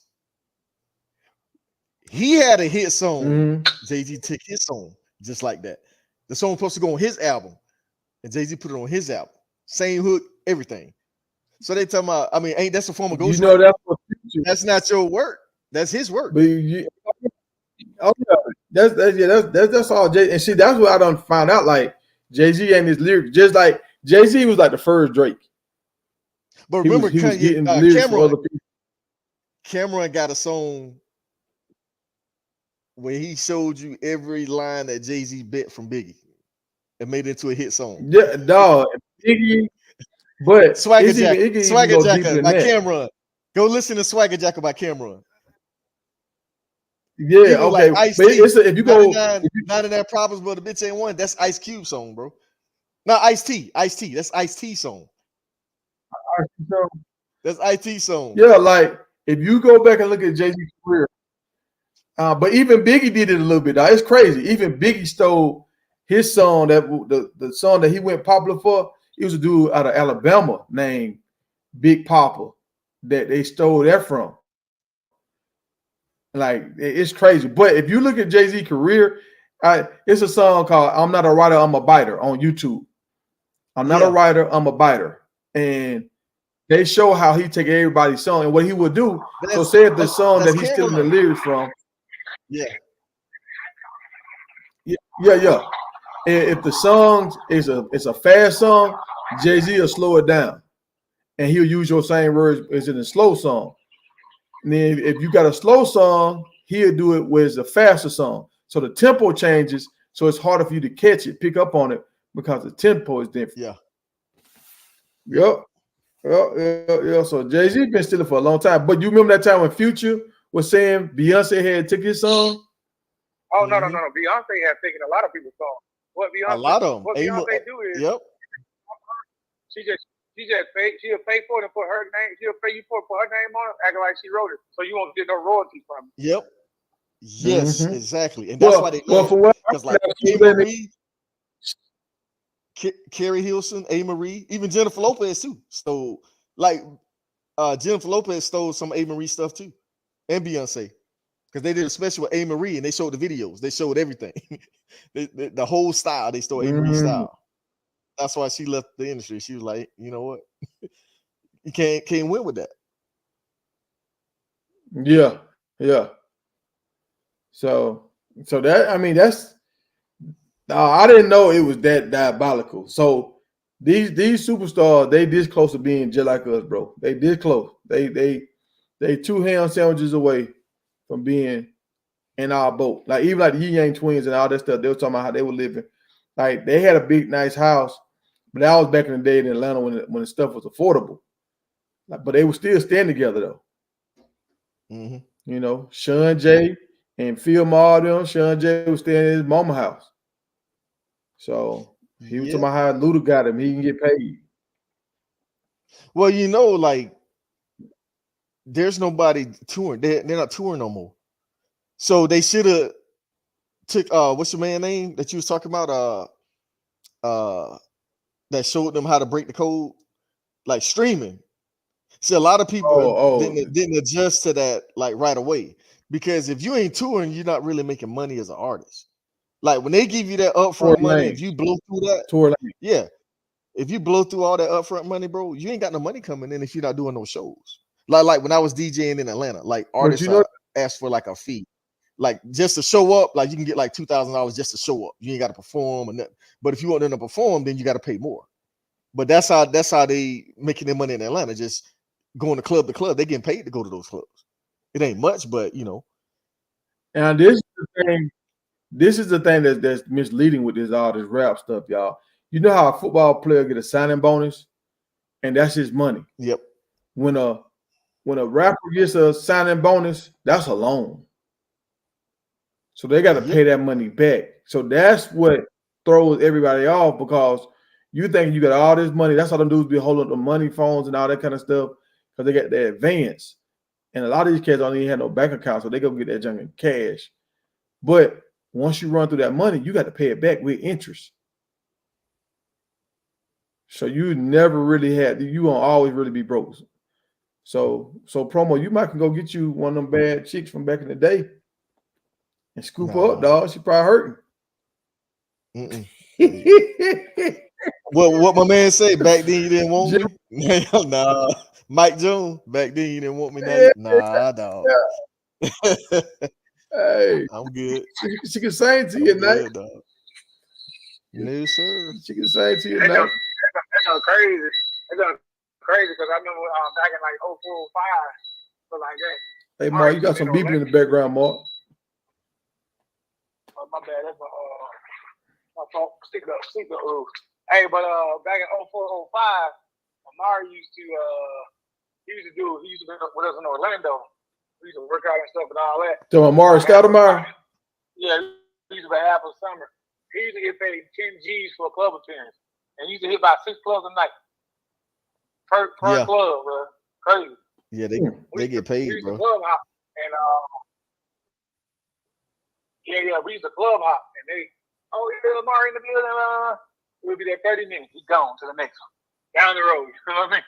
So yeah, it's crazy how you can get paid off the appearances, man. Well, see, and that's what I was trying to tell Booster last night. Is like, okay, we want to say this, we want to say that about Shedeur, but by Shedeur growing his brand, now Shedeur gonna be able to get paid when he go to Atlanta, when he go to LA. His agent can be like, look, we in town, any appearances, y'all, and he gonna be going to the hottest spots already. Or if it ain't the hottest spot, Shedeur gonna make it be the hottest spot. Yeah. So now he get to go into every city, get paid to go out. Like, you got to build your brand if you really trying to live off your money forever. Cause a lot of these NFL dudes and NBA dudes be broke by 5 years down the line. They broke. Yeah, it's a number of ways you can do it though, because like Purple Rain, I actually DJ Purple Rain in Atlanta. That's why I met Fred Smoot, and he did a partnership with that club where he was getting a percentage instead of just getting like $1,000. No, because people come and they're gonna see that Rolls Royce out there, they're gonna come in. You know what I mean? So he was working out a deal where he get more money, man. He had his site, yeah. So you can make more money, bro. It's all about how you negotiate them deals. All right, promo. Yeah, promo. So you the DJ, man. Where you get the best DJ equipment from? Let the people know where you get the best DJ equipment from. Oh, I use American Music Supply.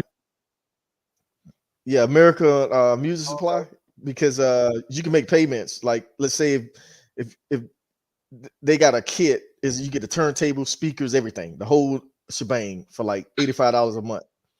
So you pay, and the total price might be $3,000. So you pay $85, they ship the equipment right away. 3 days you get your equipment, and then you just making payments on it. So after you do like 3 gigs, bro, you're gonna be able to pay for the equipment, so you can pay it off. You see what I'm saying? Yeah, you be able to make your money back. Oh yes, yeah. I want to just put it out there for all the inspired DJs out there. You know, I like the DJ too a little bit. I'm just getting my toes. I'm just dipping my toes in the water.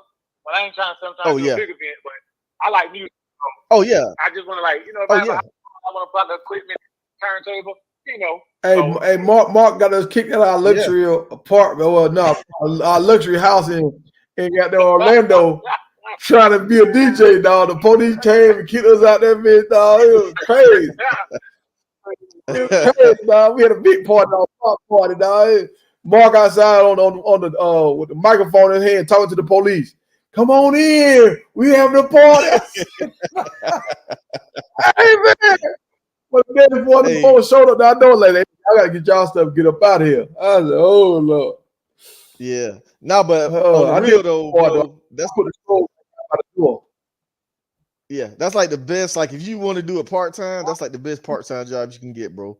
Because you can do an event. Most events last 3 hours, 5 hours. So you can make anywhere from $500 to $1,000 in just 3 hours, bro, depending on the event you're doing. So I don't really care about the clubs no more, because to be honest with you, like, the EDM DJs, them boys get paid. Like, hip-hop DJs don't make what them boys make. Like that, these boys made $10,000. They paid these boys $10,000 to come to Fuego when I was DJing there. We getting them $175. They paid the EDM DJ 10 because they got the light show and all that, and they have like a huge following. Like people follow them EDM DJs everywhere. So that's kind of why I started just doing everything. I DJ Spanish. I don't speak no Spanish, but I can DJ some Spanish music, country music, bro. I do everything because you're gonna notice certain areas they pay more money. You see what I'm saying?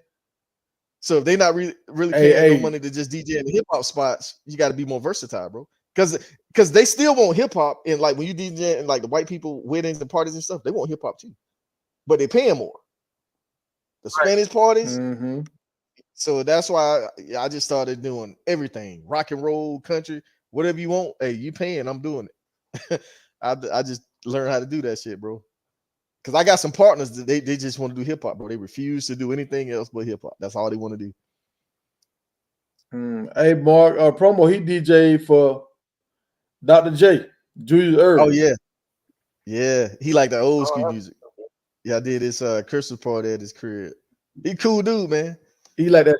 Yeah, he loved that Steve Steve old Harvey. school. He loved old school. He like that cooling game. That James Brown. He like that funk music. Yeah, I bet you had a lot of young girls running around too.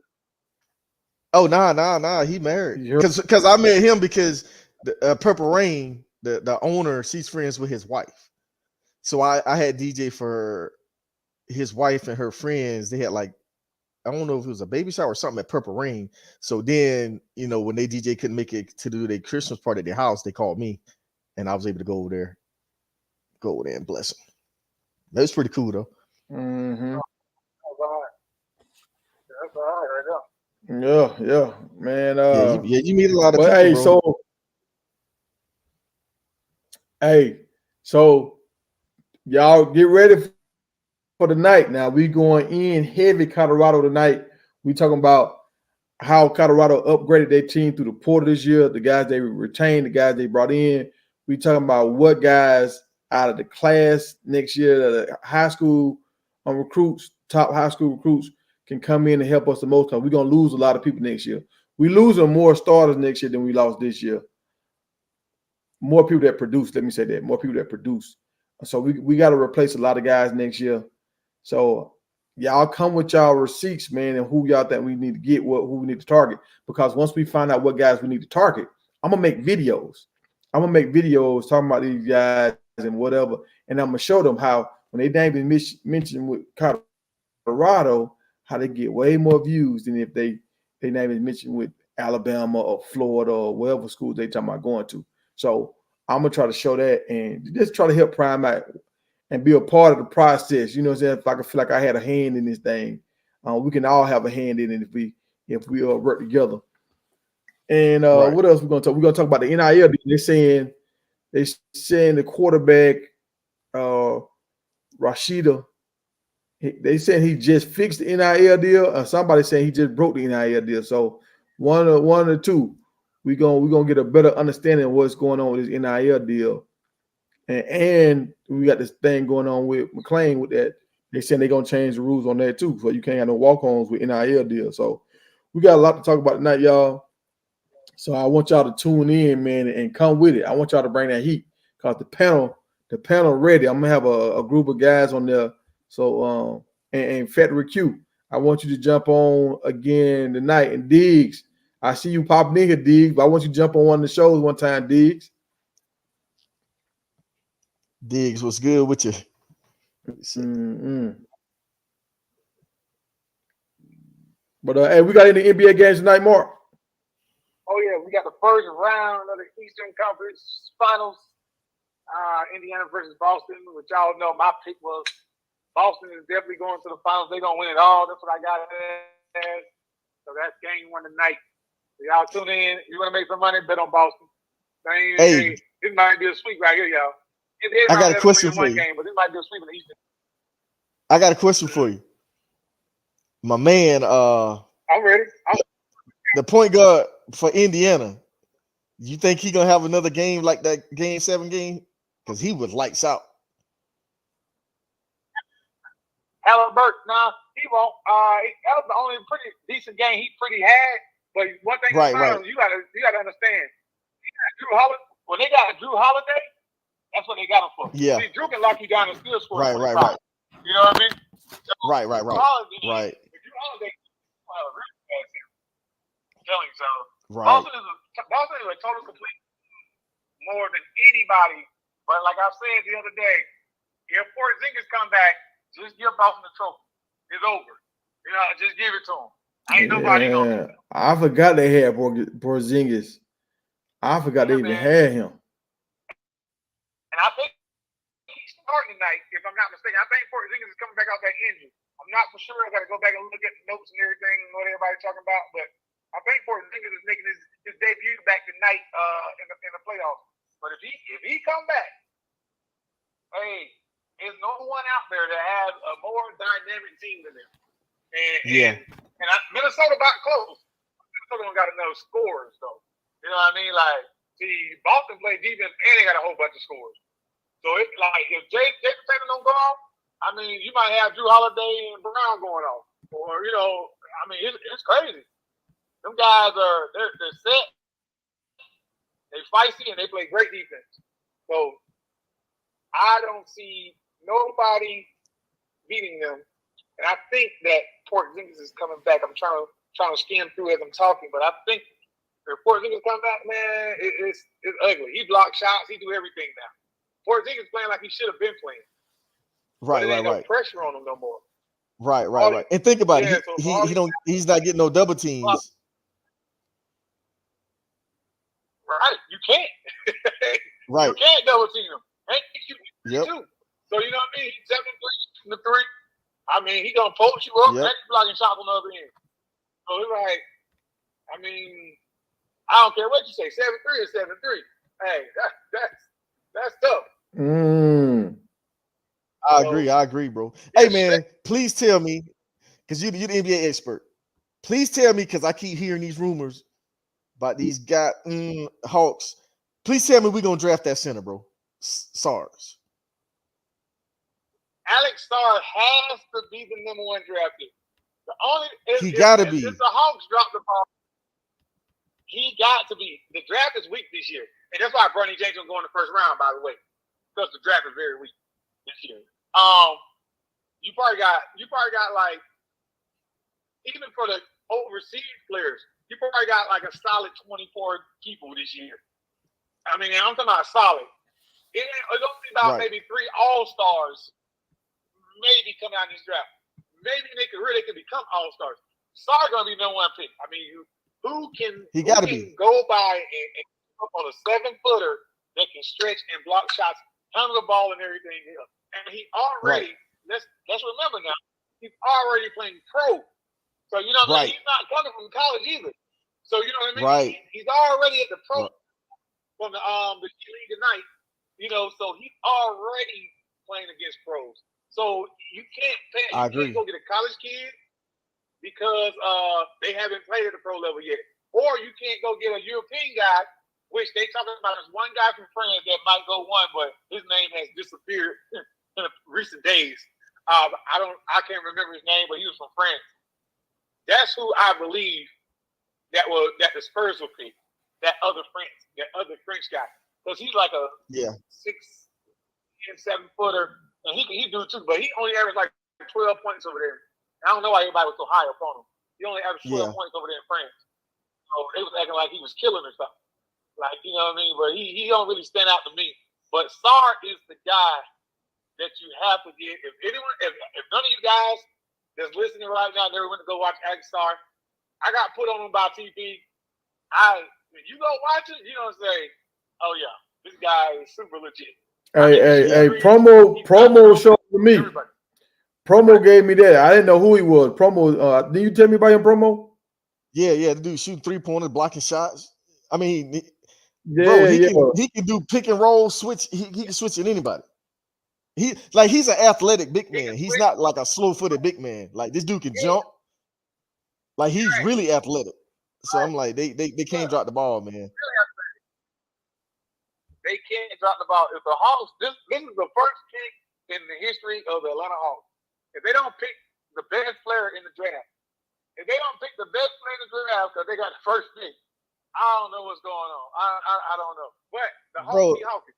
So I'll never root for them again, bro. I'll retire from the Hawks. I'll never root for them again if they mess this up. Because we could have had Luka Doncic. They messed that up. They draft Luka and then trade him away. I'm like, bro, what the heck, man? This dude's 6'8", 240, can do everything, and you don't keep the pick. Like, come on, man. In the Hawks defense, they already talking about it. So I don't expect. So we get updates because I'm a season ticket holder. We get updates on like what's going on. You know, they kind of like talk to us and like give us an insight because hey, we paying our money, so they trying to be like yeah. So Sarr is already in Atlanta. You know what I mean? So he's like in Atlanta, working out the majority of the time already. So yeah, Atlanta saying like this is our pick. That's what they're saying. But who knows? Who knows what? And I heard Kyle Korver. Think about it now. I heard he played AAU ball in Atlanta. No, he played G League Ignite, which is G League Ignite in Atlanta, which is like right. And like that's not like I mean it's the Ignite, but it ain't like the G League, like the NBA G League. But it's like people that's like 19 that don't want to go to college or nothing like that.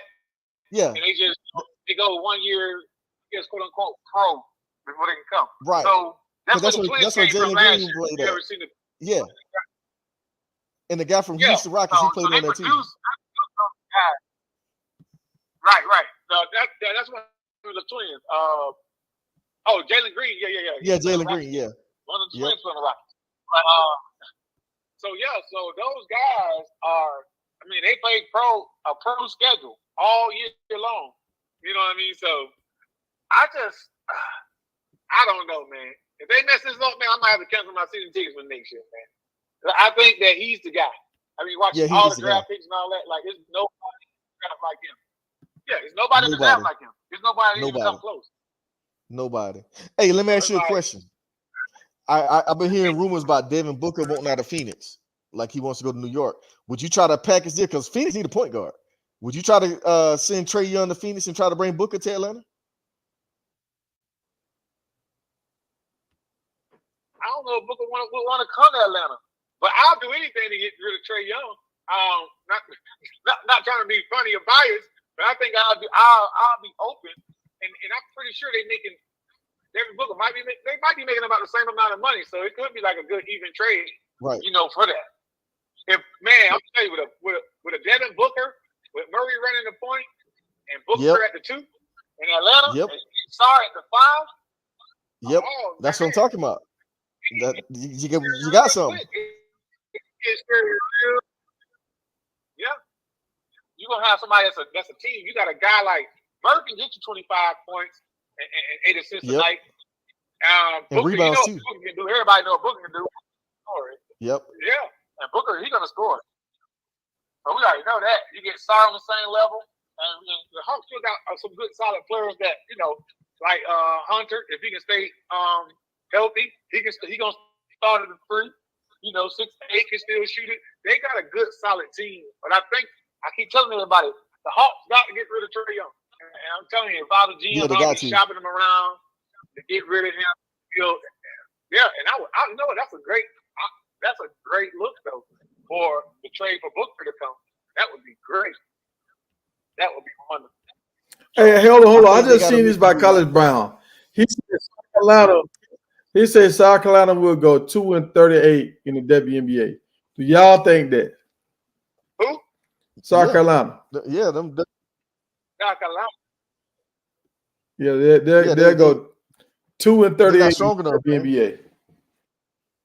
They're not strong enough, man. You see how physical the WNBA teams is? Yes. Hold on. So you saying South Carolina Gamecocks, if they play the WNBA, they go 2-38? Yeah. I believe it. I believe it. Hey, the physicality man, listen, trying to transition between a girl and a woman, it's different. You know what I mean? Yeah. And these women got 5-6 more years of basketball behind them. And they got the best of the best. But look at the muscle. Got the best of high school. Look at the muscle difference, though. It looks like they don't lift weights in college basketball. When you look at the girls in the WNBA, the muscle difference is crazy. telling you, it's a different ball game. It's way more physical. And the thing about in college is, one thing about the WNBA is this, and I knew this from talking to a woman that got cut, played for the LA Sparks and got cut. And you know who it is, Didi, TP. Didi got cut. She was raw deal. Oh, yeah. She played Arizona raw point guard. And guess what? Something happened when she got cut because a big girl got hurt. It's moving parts in the WNBA. Man, you can mess around and not have a good game, or not have a good week in the WNBA, and they will waive you. Like, you got to think about it. They trying to win. The season is only 2 months long, about 2.5, 3 months long. So they will waive you if you have a really bad game. Now, that's another reason why they money ain't as high as the NBA players. They don't play as many games. Yeah, they only play 3 months. They play like 3 months out of. You got to think about it. Well, it's 8 now, so I'm gonna give them a little bit longer than that. I'm gonna say 3.5 months. They out there and they playing. But the crazy part about it, you keep saying that. I remember you were saying that those girls, like, can they transition from it? Think about what they really finna do though. They finna go over to Europe and play right after the season right now. Oh yeah, dang. So Caitlin, ain't no way in here Caitlin Carter to go over there and play. I'm telling you, no, she's gonna go to Europe and make a lot of money. Because she's known. Caitlin Clark right now in Europe probably like the Michael Jordan of girls basketball. I bet you she gonna like Caitlin Clark is gonna make. That's the one thing about a WNBA and Europe. It's funny because the homegrown players in Europe, women, don't make they make WNBA money. So they don't mind coming over to play in the WNBA because they're making their same money year round, quote unquote. You know what I mean? Mm-hmm. So, but when you play the WNBA, you go to Europe, you make millions. You know what I mean? Or you making $800,000, $700,000 for 6 months. You know what I mean over there? Yeah. But it's a time process. It's a time process if you got to go from there back over here to there back over here, and that's why sometimes people just take time. The women, they take time off because, like, Skylar Diggins took out last year because she wanted to have a baby again. She don't have a child. You know what I mean? So it's like all year round. So yeah, I mean, the women have it way worse than the men when they come down to playing, but they make most of their money in Europe. Right. That's where they make their money at. So, yeah. And over in Europe, they got way more supportive fans. Yeah. I want to see the difference. I ain't never really seen a Europe game for the ladies. I want to see the crowd size and all that stuff. Oh, bro, they pack them out over there. Like, they support the women over there, bro. It's different. I wonder why they support over there. They don't support over here. All right, what's the difference? And we can't hear What's you. the difference over there? Yeah, why they support over there? They don't support over here. I'm telling you why. Because there ain't too much to do over there. Oh. Guess what? Yeah, if it ain't that much to do, that's true. Just go watch Yeah. You know? Yeah, because America, we got 100 things going on. Like I was trying to tell my mom that she like, I can't remember that. Mom, I said, I can't remember all this stuff either. There's so much going on right now, man. It's nonstop. Football, NFL, nonstop now. I remember it used to be NFL, then you had all that long off season. Now college is getting like NFL, where you don't really have off season no more. Right. And then now you got the if you pay attention, now you got the UFL that's coming in right now too.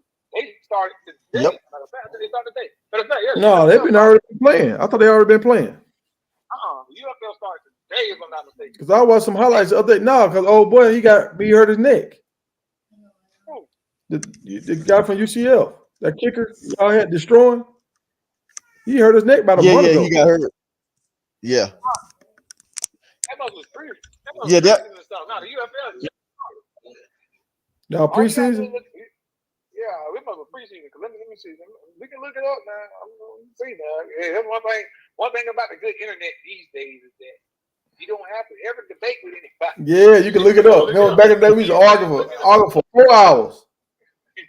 Now you can look it up and say, okay, that's what it is.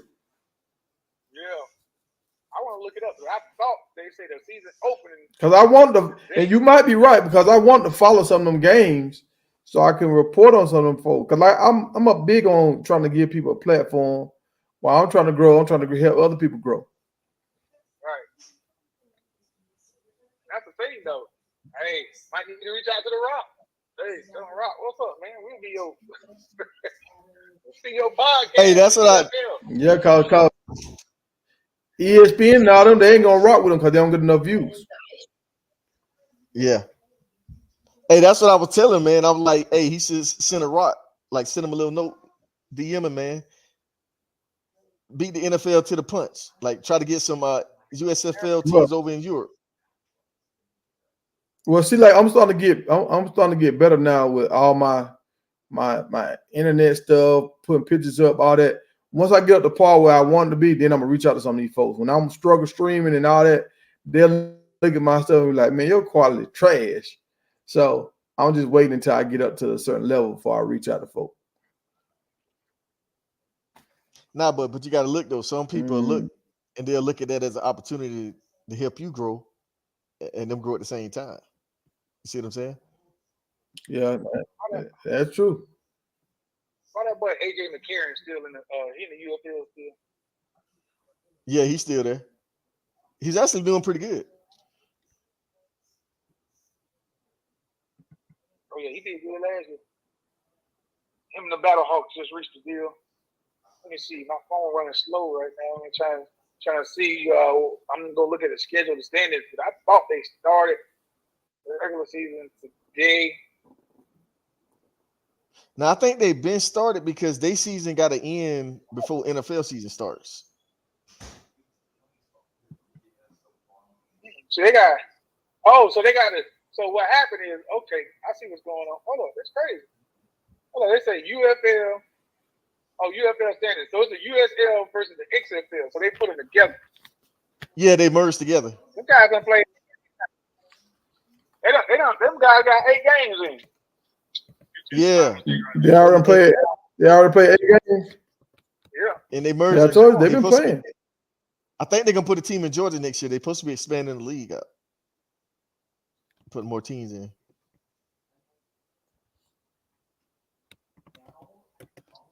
Yeah, they were looking like I'm looking at it now. See, but I don't see. They said 2024 schedule, so it's on the plate. Okay. So yeah, I just yeah. I mean, hey, that's what it says.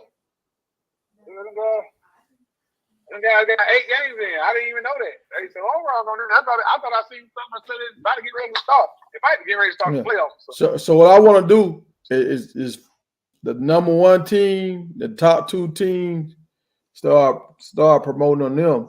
So at least they got some kind of fan base. I ain't hearing nothing about none of these teams right now. Like I heard about the XFL, but the only thing I heard about this was this Strong when he hurt his back, or hurt his neck, and he was gonna help the league get put on top because he had 1 million followers. I think he got like 3 million followers on YouTube, so he was gonna help him get on top. So God might have said, "No, this ain't what y'all want to do." No, but I think he's coming back. I thought I read something about him coming back though, because he's just kicking, bro. He can come back with that neck injury and kick. Just don't do kickoffs no more. Just do field goal kicks only. Because he was trying to make a tackle when he hurt his neck. Ain't no way in hell Colorado gonna start 0-2. So why are you even saying that? Colorado ain't gonna start 0-2 against that sorry ass. Well, I ain't gonna say they sorry, but against that small team, Montana, North Dakota State. They're not gonna lose to North Dakota State. North Dakota State is the D2 champion. I think they in the middle between D2 and D1. They Division 1 AA or something like that. Yeah, they play not the FBS, but the other one, FCS. They play the FCS. Yeah, they don't want to cover championships and stuff. Yeah. They big line we got that big line we got coming from Clemson 375. Them boys ain't gonna have nothing to do with that 375. We got a number 1 tackle out of college football. I mean, out of high school. They ain't gonna want nothing to do with Jordan Senior. Man, get out of here. These wide receivers we got, get out of here, man. Get out of here. Who said that? Who said Man, that? we got an undercover hater, Peter, in the chat. Peter, we know that's you, Peter. Peter got 3 accounts, dog. LG on his ass, dog. LG be on his ass. LG don't let up on Peter. Hey, that's how I be sometimes. You gotta have an undercover hater somewhere. Hey. You gotta have an undercover hater somewhere. I Googled North Dakota State roster and they said we'll get beat by Colorado first game of the season. That's what I seen. Nah, Colorado ain't going out like that now. Nah, Colorado, they're gonna be a warm-up game. Think about it. Last year, Dion ain't had no warm-up game. They got through right into the fire with TCU. Yeah, they got through right into the fire. This year we're gonna have a warm-up game, stretch our legs, then we're gonna go into Nebraska, smack Nebraska around. We're gonna run through that top defense. Once we run through the top defense, the world gonna be like, what the hell just happened? They beat Nebraska 35-10. What just happened? Yeah, bro. You know what's about to happen? You see all these new faces we got now? These practices finna be heated. That first game, they're gonna be ready for that first game, bro, because they finna battle. They finna battle at practice. Our practice gonna be like an NFL camp, bro. Our practice gonna be lit, bro. Oh yeah, I mean y'all got all the NFL ex-NFL players and coaches there. I mean, shit, that's enough right there. That right there, but look, this is the thing, Mark. See, Mark, you ain't follow this stuff for me a promo. They already brought in a new offensive line, right? The offensive line looked better, but now we just recruited another new offensive line with dudes from Clemson got 4 years, Texas got 4 years. Now we got we got about 4 Michigan dudes State. that was coming from big programs, big programs that's gonna come eclipse the dudes we just brought in here. So it's finna get crazy. It's about to get crazy. Look, LGB on Peter ass, folks. Hey, you know how when the mailman comes to the house and the dog runs to the fence at the mailman? That's how LGB on Peter ass.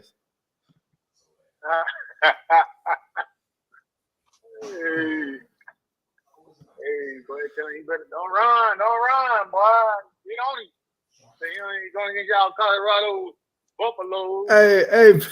Hey, Peter over there got 2 cell phones, or he logged into his computer and he logged into his phone and he texted for two different accounts. Peter, we know it's you, dog. We know it's you. Hey, we appreciate you for rocking with us, though. We know you're a fan, folks. Now we gonna chip. Everybody gonna chip in $1 and get you a Shedeur jersey. Hey, College Bound, he about to be 8-0, dog. College Bound says Shadur 7-0 in game 1 since 9th grade. Oh yeah. About to be 8-0. College Bound, I don't know how you got that stat. That's a stat I would never think about having, right? College Bound, we're gonna have to get you on the show, man. 229. We're gonna have to link up. That'll be 4 229s on the show at the same time. Yeah, College Bound got a deep bag, man. He be digging in that bag. He got some stuff in that bag.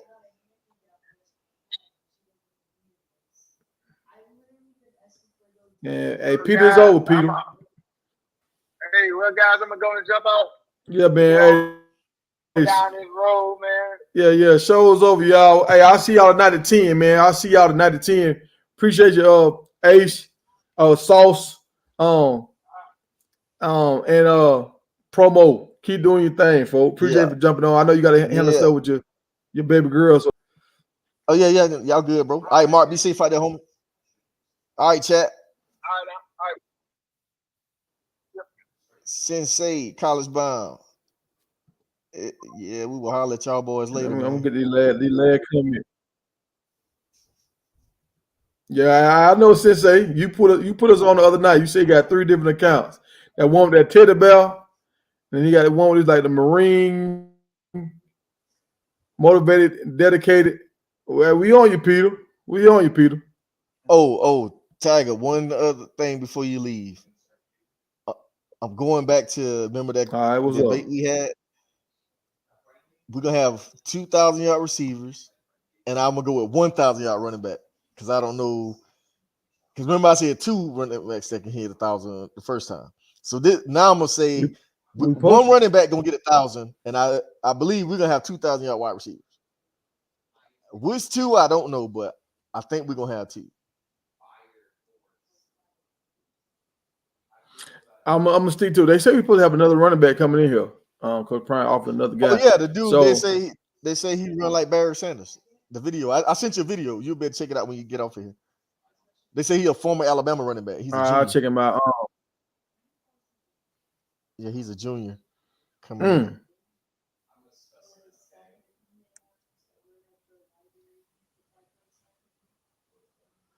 Well, all right, man. I'll see y'all tonight, man.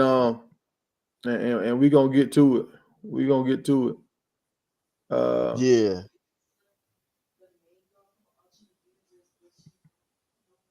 Oh, Diggs. That was you, Diggs. Hey, Diggs is the one that told us we had another running back coming in. I got you, Diggs. Hey, College Brown said he gonna be on tonight. All right, 229. I'll see you tonight. All